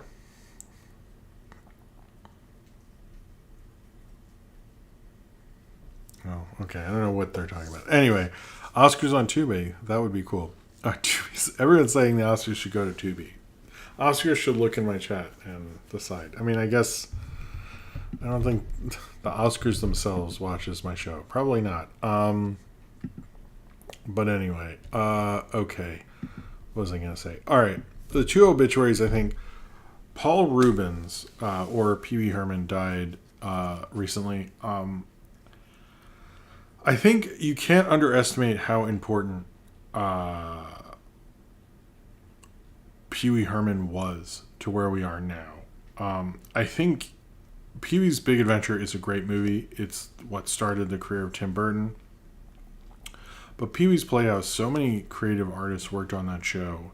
It really brought the kind of idea of what I think even happened, because CBS, where it was on, was the cool Saturday morning network. It had Mighty Mouse, it had that. It was a little more critically acclaimed, that one, at least at the time. But I think it opened the idea of like kids shows could be critically interesting, could have interesting artistry, could be weird and strange. I don't think you'd have Ren and Stimpy, Beavis and Butthead, Powerpuff Girls, any of that without Pee Wee. I think that was a real turning point about that. And I think it's because Paul Rubens knew what he wanted. There was a time where him and the Groundlings, it was him, Elvira, and Phil Hartman. That is an insane group to be together, and they all stayed friends for a very long time. I do think Paul Rubens was unfairly hurt a lot in his career because of Pee Wee Herman. I'm assuming he made a lot of money and stuff like that, but I've always known him to be a highly creative, interesting person. Pee Wee's Big Adventure, and I think I might have talked about that in my review, was when I took my first college film class. I was in high school. That was the film most people wanted to talk about. And I think it's because There's so many ideas, interesting ideas in there. I rewatched it with my kids, and I rewatched it before with Sophie. She wasn't as into it, but suddenly this time she was, and she was really into it, and it was really amazing rewatching it. But there's so many details, there's so many jokes, there's so many different ideas. Like, why have the Alamo have a basement? Why have Jan Hoax do like the like corn has so many different uses, thousands of different uses, all of which I will tell you about right now. Or even like from the biker thing to the amazing going through the movie lot, like having Godzilla there. Like, it just, so many great jokes, so many different things. And the pet store thing, like, it's such a madcap, strange idea, everything with Pee Wee and Paul Reubens. And it all works. And I just, I'm really happy that we all got to live in a time with Paul Reubens and Pee Wee Herman. It seems like I see more talk of mainly Pee Wee's Big Adventure and the Netflix Pee Wee, which I never saw. I should do that. No love for Big Top Pee Wee, but oh man, Large Marge and Twisted Sister. Good. Yeah, Large Marge. I really we watched that. I covered Oscar's eyes, and somebody's like, it's like, man, Large Marge scares the shit out of me. I say we let him go. Oh man, that is a great movie. But I think Pee Wee's Playhouse is also an amazing thing. An influence that, like, the show I was almost going to do a segment for, but I didn't end up. Kiri and Lou. Is it Kiri and Lou? I think it is. Anyway, it looks like Pee Wee Herman influence. I need to do a thing on that show at some point. Anyway. So, as well as John Hardwick, who's the voice of Dale in King of the Hill, died this past week. I think that show had a real great bunch of voice actors, but without Dale, that show really really worked. I love that actor. I love him as Dale. I don't know how they're going to do a revival without him. Apparently, they did a few episodes. I don't think they've mentioned what they're going to do with that. But I think one of the, from Pocket Sand to all the different things, I don't think you can really have a show like King of the Hill without him, without Kathy and Jimmy, without Brittany Murphy, without even Mike Judge's Hank, like all those. There's a unique chemistry, but Dale and his like conspiratorial shit and everything, just really great performance. Very sad that he's gone as well. All right. So I am actually going to play an ad because I'm going to take a break. I've not mentioned the segments, and that's something I should have also said with the Discord, is because life is just busy and I was doing so with my family, I didn't get to do the tweet where I talked about what the segments are, but I did on the Discord. So there's another reason to get on the Discord. But okay, I will talk about William Friedkin. I'm sorry, I'm not great at doing the obituary thing because I feel like oftentimes it's just me talking about it. I'll do William Friedkin, but I'll just say this. The two segments are, I'm going to talk about Planet of the Base, and I'm going to talk about 2 Batman Brave and the Bold episodes. The first 2 showing Bluebeetle, the current Bluebeetle, which is actually the first time I believe that Bluebeetle was portrayed in any media that wasn't comic books, obviously, or adapted into something, to my understanding. So I'm going to talk about those 2. But William Friedkin, I'll say this, William Friedkin is one of the great directors. I think the thing is that he was going to be acclaimed this year anyway because of The Exorcist. Everyone's going to probably rewatch that. The Exorcist is a great film. The French Connection is a great film. There was a lot of people talking about how he wasn't responding to what was happening to the French Connection. People were like, what's going on? What's up?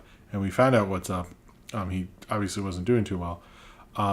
Cruising, I Need to See To Live and Die in LA. There's a bunch of his I need to see, but he was always this outspoken, interesting director. I loved listening to interviews with him, as most people did. But to make a horror film in the 70s, before the slasher thing, like he took over before Halloween. The Exorcist owned the 70s, and I think because he directed it to such a great degree. But like I rewatched French Connection a couple years ago, and it is like a really great movie. A really, Popeye Doyle is an interesting, odd, not interesting, interesting, horrible person, but one you like. The propulsiveness of that direction and him going after that case just like builds you in, and that car chase and Sorcerer, you're right, Rocket Lomax. I don't think I've said hello, Rocket Lomax, but hello. One of the great directors of the 70s and of all time, and it's sad to see him go. All right, I am going to take a break now.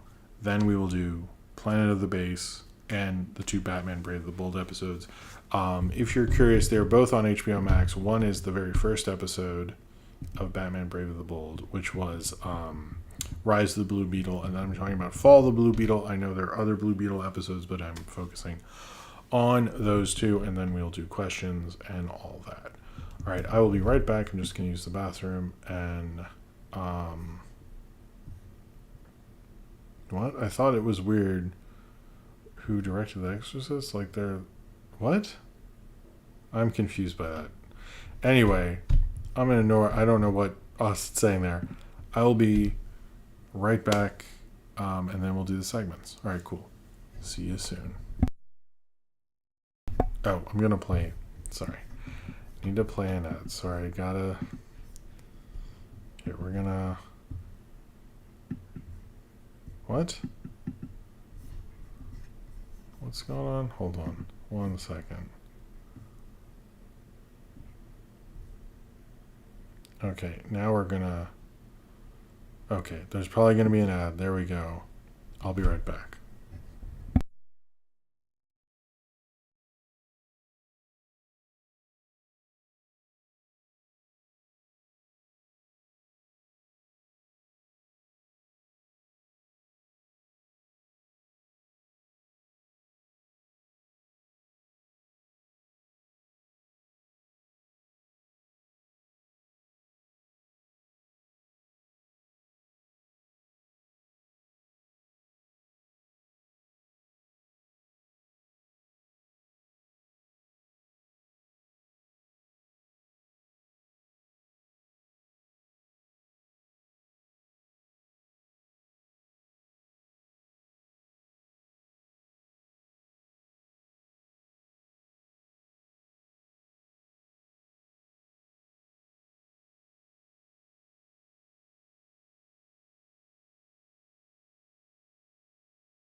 Alright.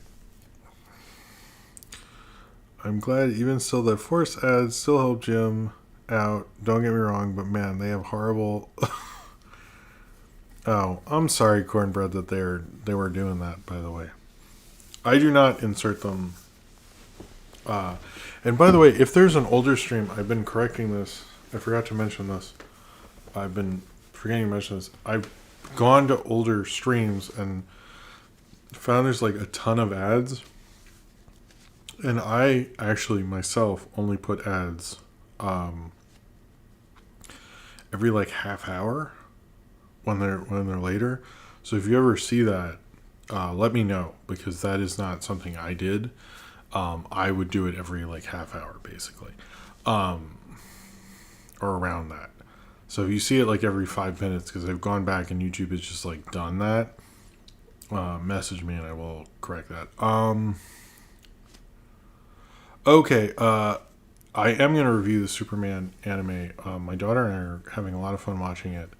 My plan is to review it when it's done. I did review... no, I didn't think anyone was blaming me. But, cards... my cards.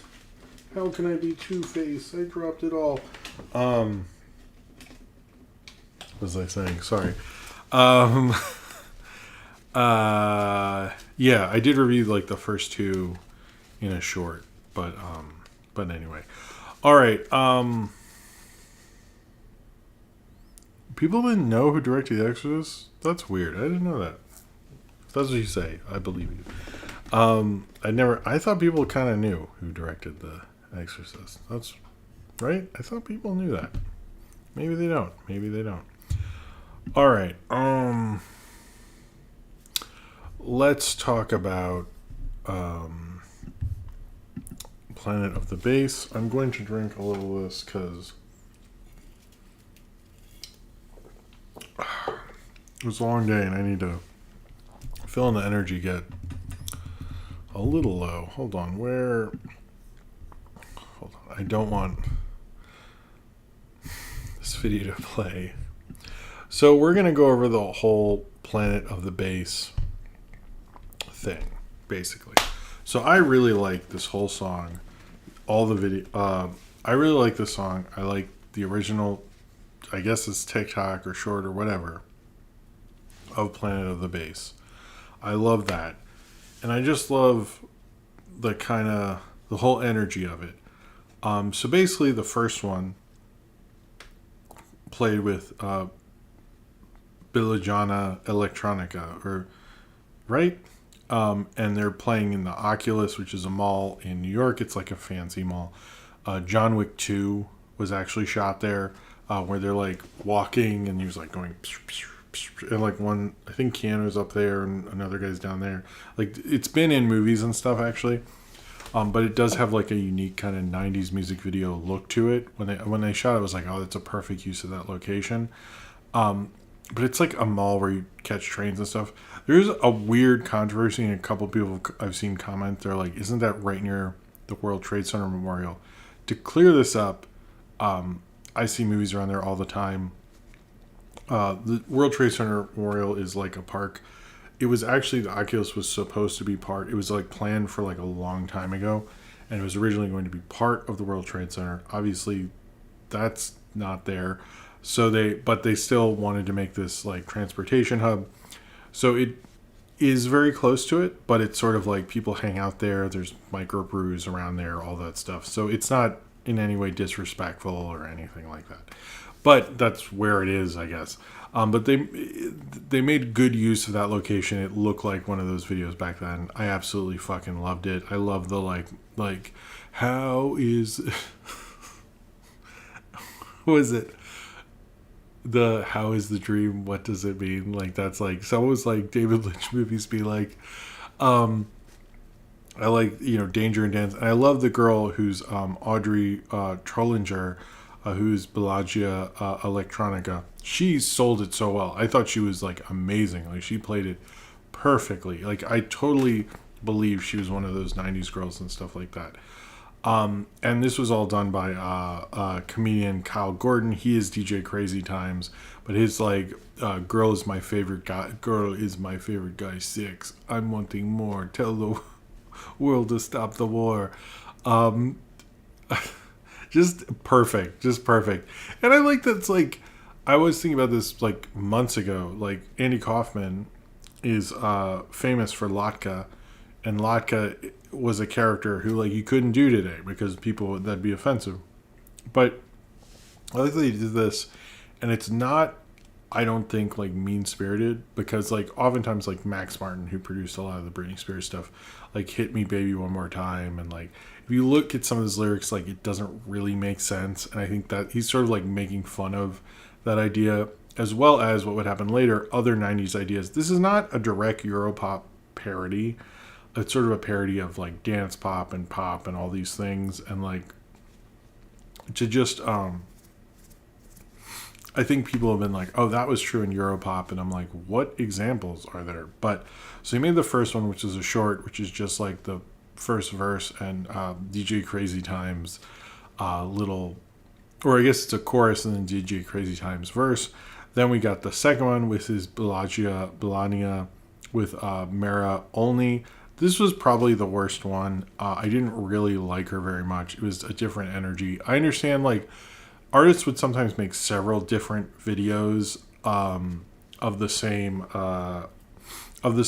That happened a lot on MTV back in the day, more so than people realize. But she just didn't bring the right energy. It didn't really work as well, and people seemed to reject it. Much like I thought, it reminded me of when the second Doctor Who came out back in the day. Like people didn't appreciate him at the time, but like after Pertwee, people were like, the second one was pretty good. Not that Pertwee's obviously one of the top, but then third we got the Bellagio 3 by Sabrina Breyer, who I think is Breyer. She's a really good comedian. I thought she did a good job. She did this stuff with her hands, like while she was doing, like I can't do it because I'm not a talent. You have to be a talented comedian to do that. Or she did like this, like, and I thought she actually was decent. But the music video was coming out. Everyone was excited about Kyle Gordon as DJ Crazy Times, was all the same person. And right before the music video came out, he did do an interview and he explained like what was going on. He mainly had the girls change because of basically what was happening with like CNC Music Factory and stuff, where they'd have Martha Wash, singing Everybody Dance Now and stuff, and like all these like larger black performers, and then they have like a skinny little model doing the music video. And that was like sort of, he's kind of like picking and choosing things, but I think it ultimately works.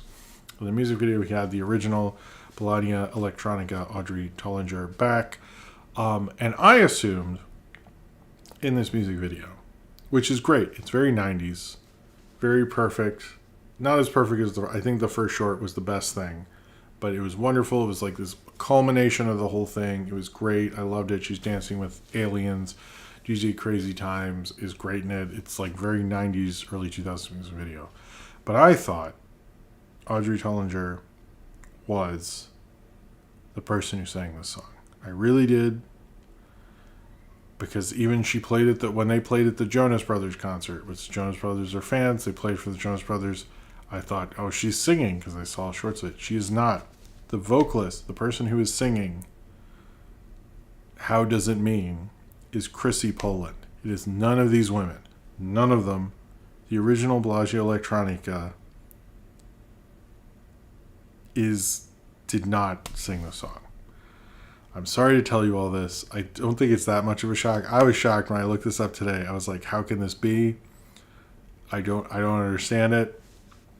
So, but I'm glad they have the original back. I think she's perfect, but I hope I need to check out more Chrissy Poland because she did a great job. We should probably all follow her. Maybe I'll have each of these girls' TikToks in the description of this video when it's this segment later. You know how it is, guys. I was shocked by that. However, I think the music video is really great. It was almost a culmination of all of it. Like you follow this whole drama. But I do think it's an excellent parody, but it's a parody that accentuates a lot of the things about the 90s.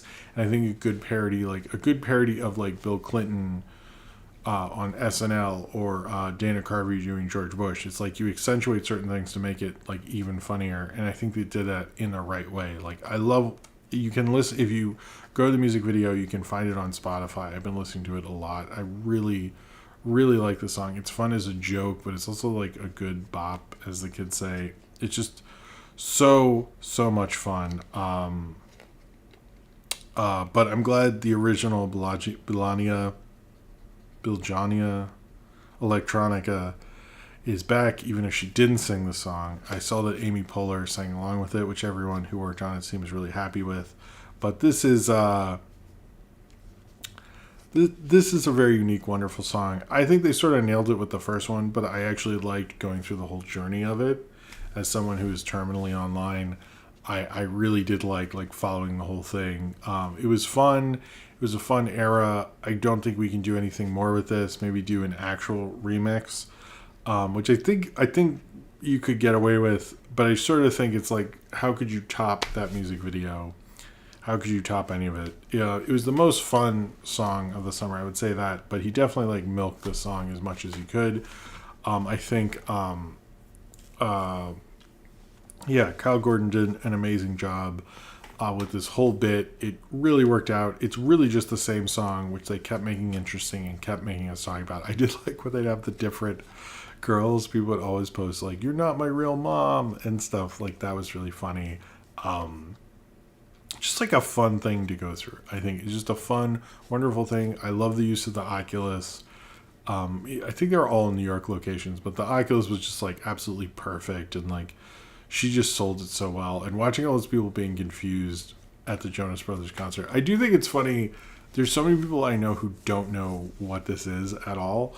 And then I go on, like, the Twitter video has like 100 million views, but I think it's maybe like 1 million people watching it 100 times, because there's so many people I don't know what this is.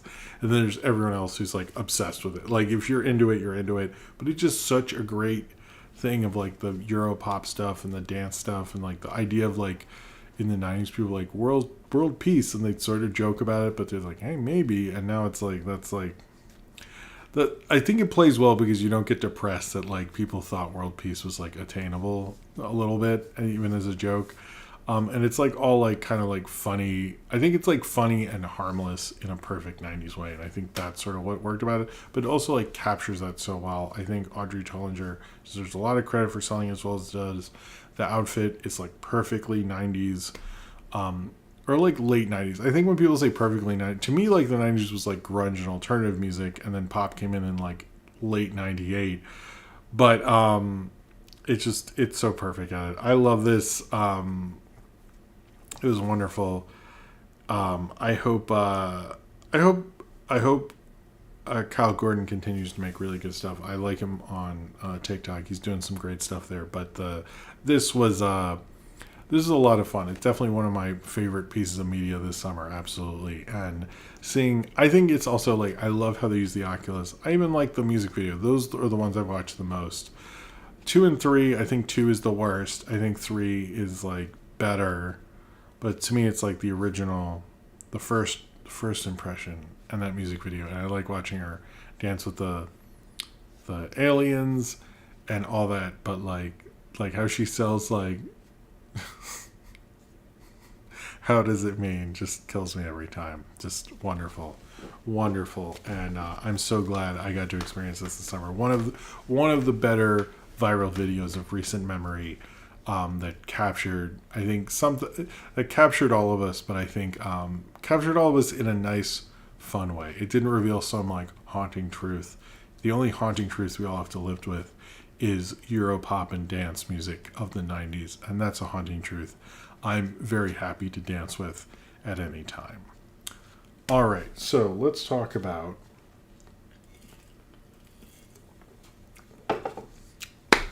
let's switch gears here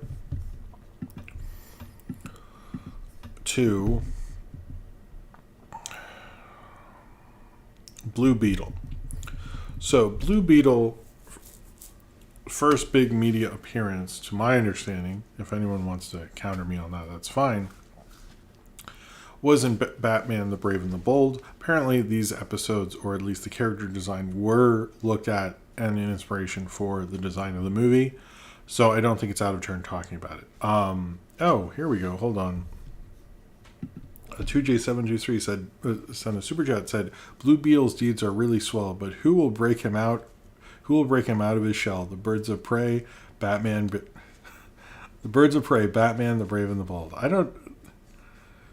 Will break him out of his shell. That's interesting. I thought he was in Justice League Unlimited later. No, he's in Justice League something. But yeah, that's an interesting quote. Thank you for that, TuneJ723. And thank you for the super chat. Cheers to you. Alright. So, first off, I should say, I had never seen Batman Brave and the Bold until this. He was in an episode of Smallville, which came out in 2010.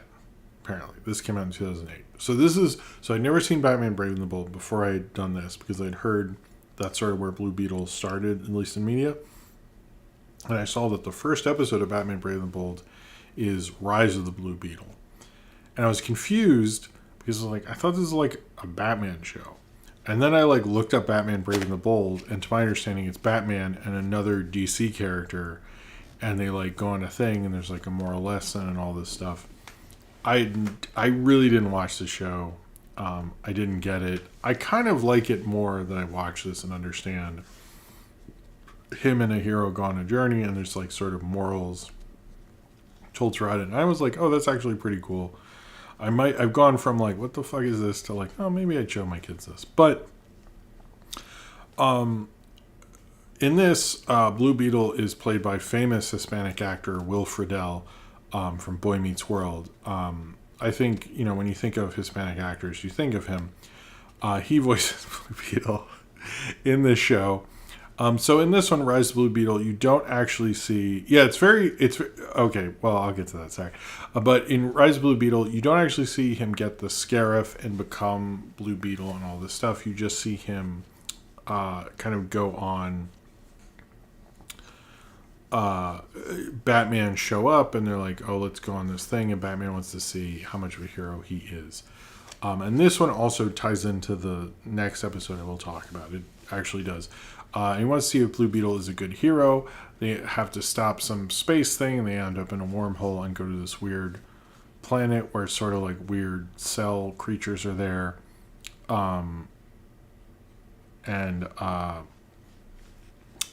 They save them, and they find out that previously their hero was a Bluebeetle. Not him, but a different one. But he helps them out and sort of learns what it is to be a hero and heroic and stuff like that. And it's kind of a fun first episode. I do think it's a weird first episode, to be honest. It's a good episode, a good cartoon adventure Saturday morning piece of media. But as a first episode to understand this concept in the show, it really didn't work as that. But as just an episode and to understand Bluebeetle, I actually thought it sort of worked. But it is kind of more about him. And then the aliens think Batman is Bluebeetle's sidekick, which is kind of funny. And Bluebeetle actually has to fight a real villain. And that is fun. But I don't think it was as good as the second one. But it leads into that because Batman's sort of unsure about Bluebeetle and is he up for the challenge and stuff. But Fall of the Bluebeetle does a much better job at, first off, dealing with the legacy of Bluebeetle, of the character, not just the new character, or of the character's history, as well as talking about what it is to be a hero. And Bluebeetle, at the beginning of the episode, is hanging out at the fire with his friend, and they're talking about whether it's better that a hero is just randomly selected, or if a hero is destined, they're chosen because they would be they're such an amazing heroic person, they're it's their destiny to be chosen, or they're just chosen and maybe they made a mistake, maybe they didn't, but now they're a hero. And then Bluebeetle is sort of obsessed with this idea, so he goes to find Batman and asks him while Batman's dealing with something else. And Batman's like, yo, I'm kind of busy, kid. So then Bluebeetle decides to try to track down the last person who's been Bluebeetle. Ends up going to Science Island, which I think is its name. Finds a new Bluebeetle and finds out it's actually not the second Bluebeetle, but he's now bad and all this stuff. And he finds out that the second Bluebeetle, there's a Bluebeetle before him. Basically, what happened with Bluebeetle, by the way, it was a Fox Comics thing. Then Fox became Charlton Comics or something, and that got bought by DC. So DC has done 2 movies based on characters they basically just acquired a long time ago. But Blue Beetle, the second Blue Beetle never really got the Scarif to open. And this current Blue Beetle uses the Scarif more than the other Blue Beetles ever did. They just use part of it. But Blue Beetle in this has to kind of see, what happened with the Blue Beetles, what's going on there, and understand like what heroism really is. And it's sort of, I think, an interesting one where it's like, I think your idea of what being a grown-up is versus what it actually is, because I think when you're a kid, it's like you have to be this perfect, amazing person, and like that's why you're a parent or what's you're this. And I think a lot of times with a lot of things in life, you're just kind of put in this position and you make the best choice of it. And I think Batman has a great line in this where it's like, it's not about the choice, the one choice you made, it's about the choices you make as a hero, basically. And I learned that like basically each of these adventures have like sort of a moral lesson. I thought Fall of the Blue Beetle did a better job of that. And I think it was like a better way they handled the character is understanding there was this legacy to him, being very respectful of the legacy, but also understanding what makes this Blue Beetle special. And as well as I think going into like what it means to be a hero and the choices we all make and how, just making one choice in your life is not what makes you a good person. It's making good choices throughout your entire life, and that makes you, I guess, in theory, a good person, whatever that might mean.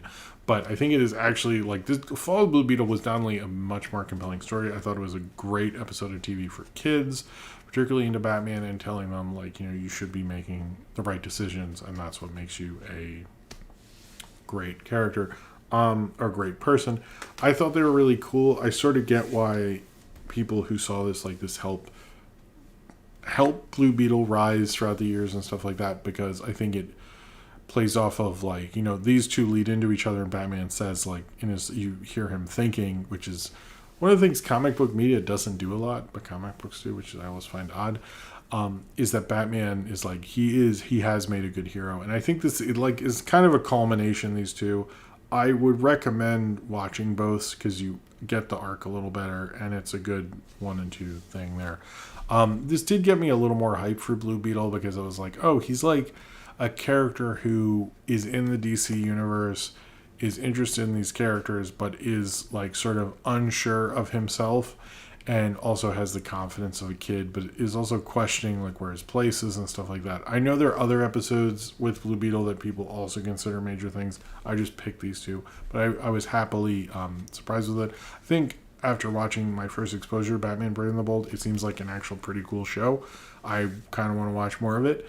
I actually sort of like its vibe. I think they should have done a better job of like explaining that right away, but once you get into it, you sort of get it. I know it's very influenced by the Silver Age, and it's not dark and gloomy Batman, but I like sort of like mixing with the interpretation of it and using the DC characters in such a way. So I think they used Blue Beetle well. It made me a little more hype for the movie, but I do think the second one is kind of Fall of the Blue Beetle is definitely a really great episode of TV, and one that made me interested in more Blue Beetle. So I think the first one, if you think you're a little more interested, I would say watch both, but if not, I think Fall of the Blue Beetle is a really good introduction. I know there was is a really good introduction, definitely made me hyped to see this movie, and we're more interested in Blue Beetle in general. This is sort of an aside. I don't know if this will go in the later video. I almost actually reviewed a Blue Beetle like special cartoon that was only on certain DC DVDs, and I could have like tried to find if I could reserve it at the library. You couldn't find it online, but it was like sort of a much more campier Blue Beetle. But apparently it's not really very available, and I wasn't sure if I'd review it because I didn't think most people could see it, so I didn't. But I'm kind of glad I did this. I think it sort of worked out. Anyway, I'm going to do questions. I think I saw that there was someone...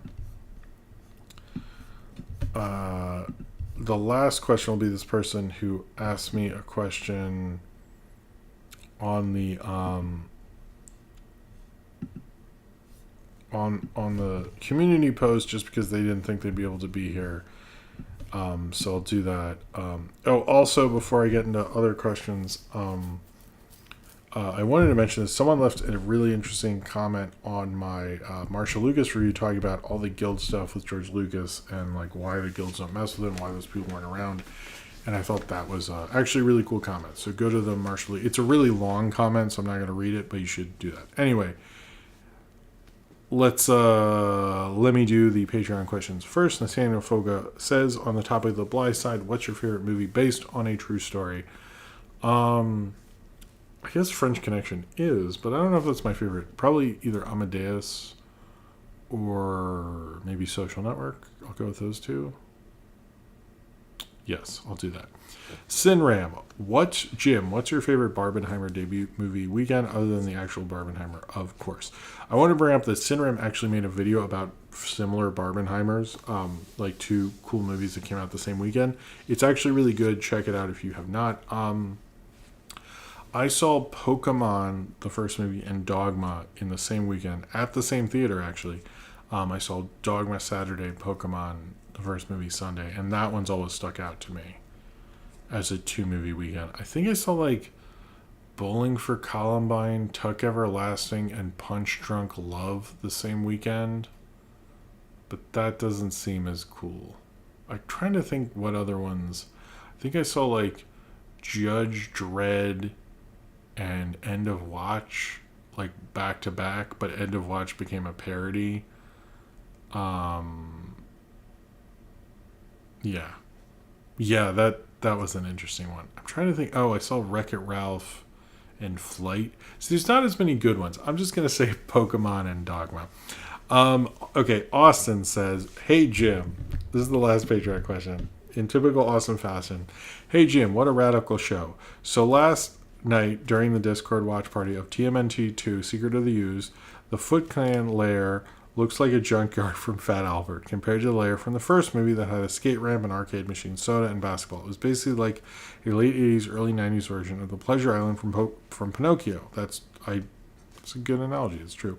Mixed with an arcade. My question for you is, what would be your dream gym arcade? What arcade cabinets would it have? What kind of food would it have? And where would it be? And what kind of music would be playing there? And what would it be like?" This is a big question, Austin, but I'll try to do it. Turtles in Time, the X-Men game, probably Galaga, some games my kids would like.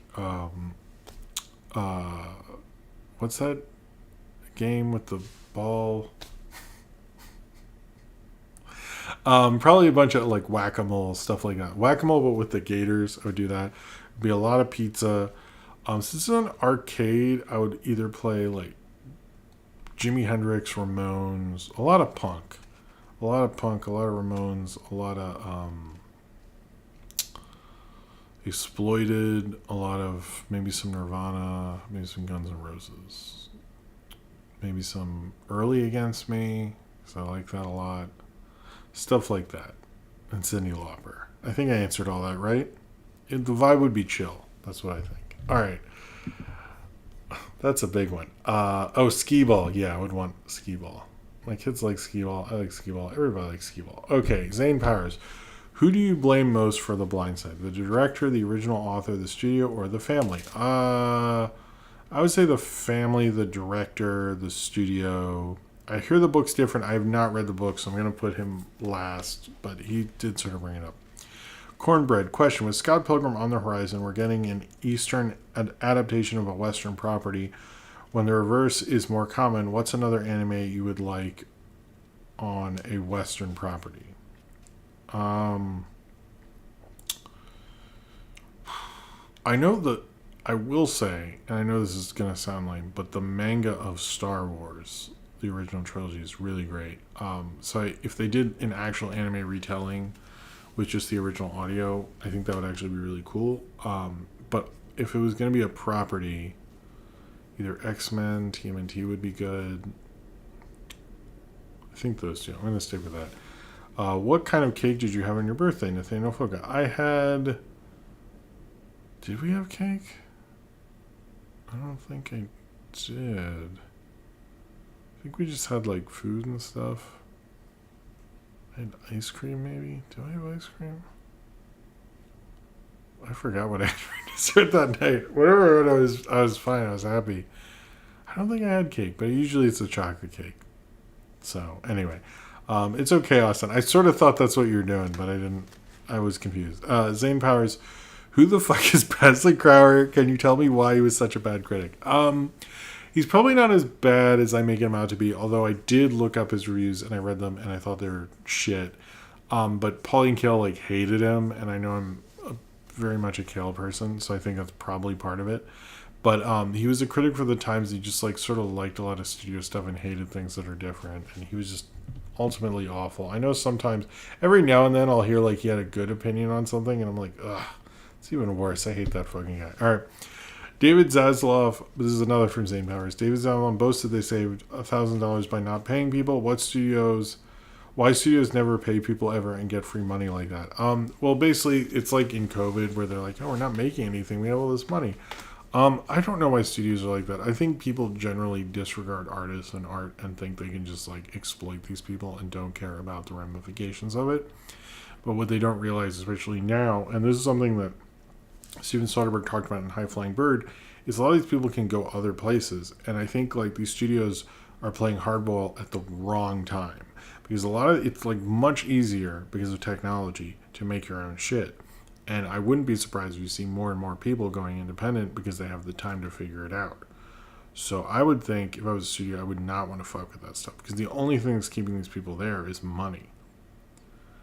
And having more money at the studio. And if people are going to fuck with that money, they'll find that money somewhere else. So I think it's a bad idea. Cornbread. 2022 had Pauly Shore, Disney, and Del Toro Pinocchios. 2023 had Renfeld, The Last Voyage to Demeter, and a new Castlevania season for Dracula. What's the public domain character of 2024? Is it Mickey Mouse, probably? Isn't he going in public domain then? I don't know. That'll be interesting. That's a good point, though. It is the Dracula year. It didn't work out for Dracula. Because it didn't work out for Pinocchio either. Well, it worked out for Del Toro. Nathaniel Foga, if you had a choice for a film for us to watch on a watch-along, what would it be? I have long wanted to do an epic watch-along for, like, Jaws the Revenge, Jaws 4. It would probably be that. Because Jaws the 4 is horrible. But, like, funny horrible. Zane Powers, is Bluebeetle performing as well as you expected it would? I actually think word of mouth is going to help this one. I wish it had done better. I don't know, like, because people are saying, oh, if the performers could have promoted it better, would it work? I don't know, because he's sort of an unknown, how much that would have helped. But I sort of thought it would open around 30. It seems like that's like the expectation, but we'll see. I hope it does that. Why does I'll click it? It keeps going to the dictionary for some reason. Okay.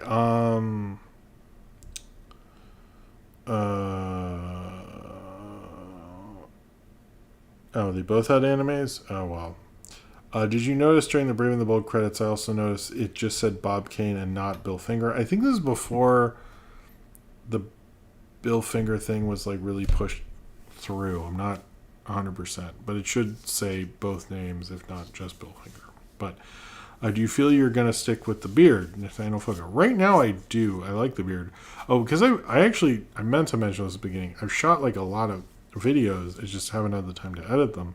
But you're probably going to see the beard like grow and shrink a bunch in the next couple of weeks. But this is the current beard. I like the beard. I like it. I feel like before I looked like younger than I actually was, and now I look appropriately myself, I guess. I don't know. I like it. But Zane Powers, biggest shit take you've seen in the last 24 hours? Probably the movie talk thing, because I read that article. Nathaniel Fogo, what's a Disney ride you'd like to be a film? I've never been to any Disney parks, so I don't really have much of an opinion on that. Maybe Mr. Toad's Wild Ride? Is that one of those? I don't know.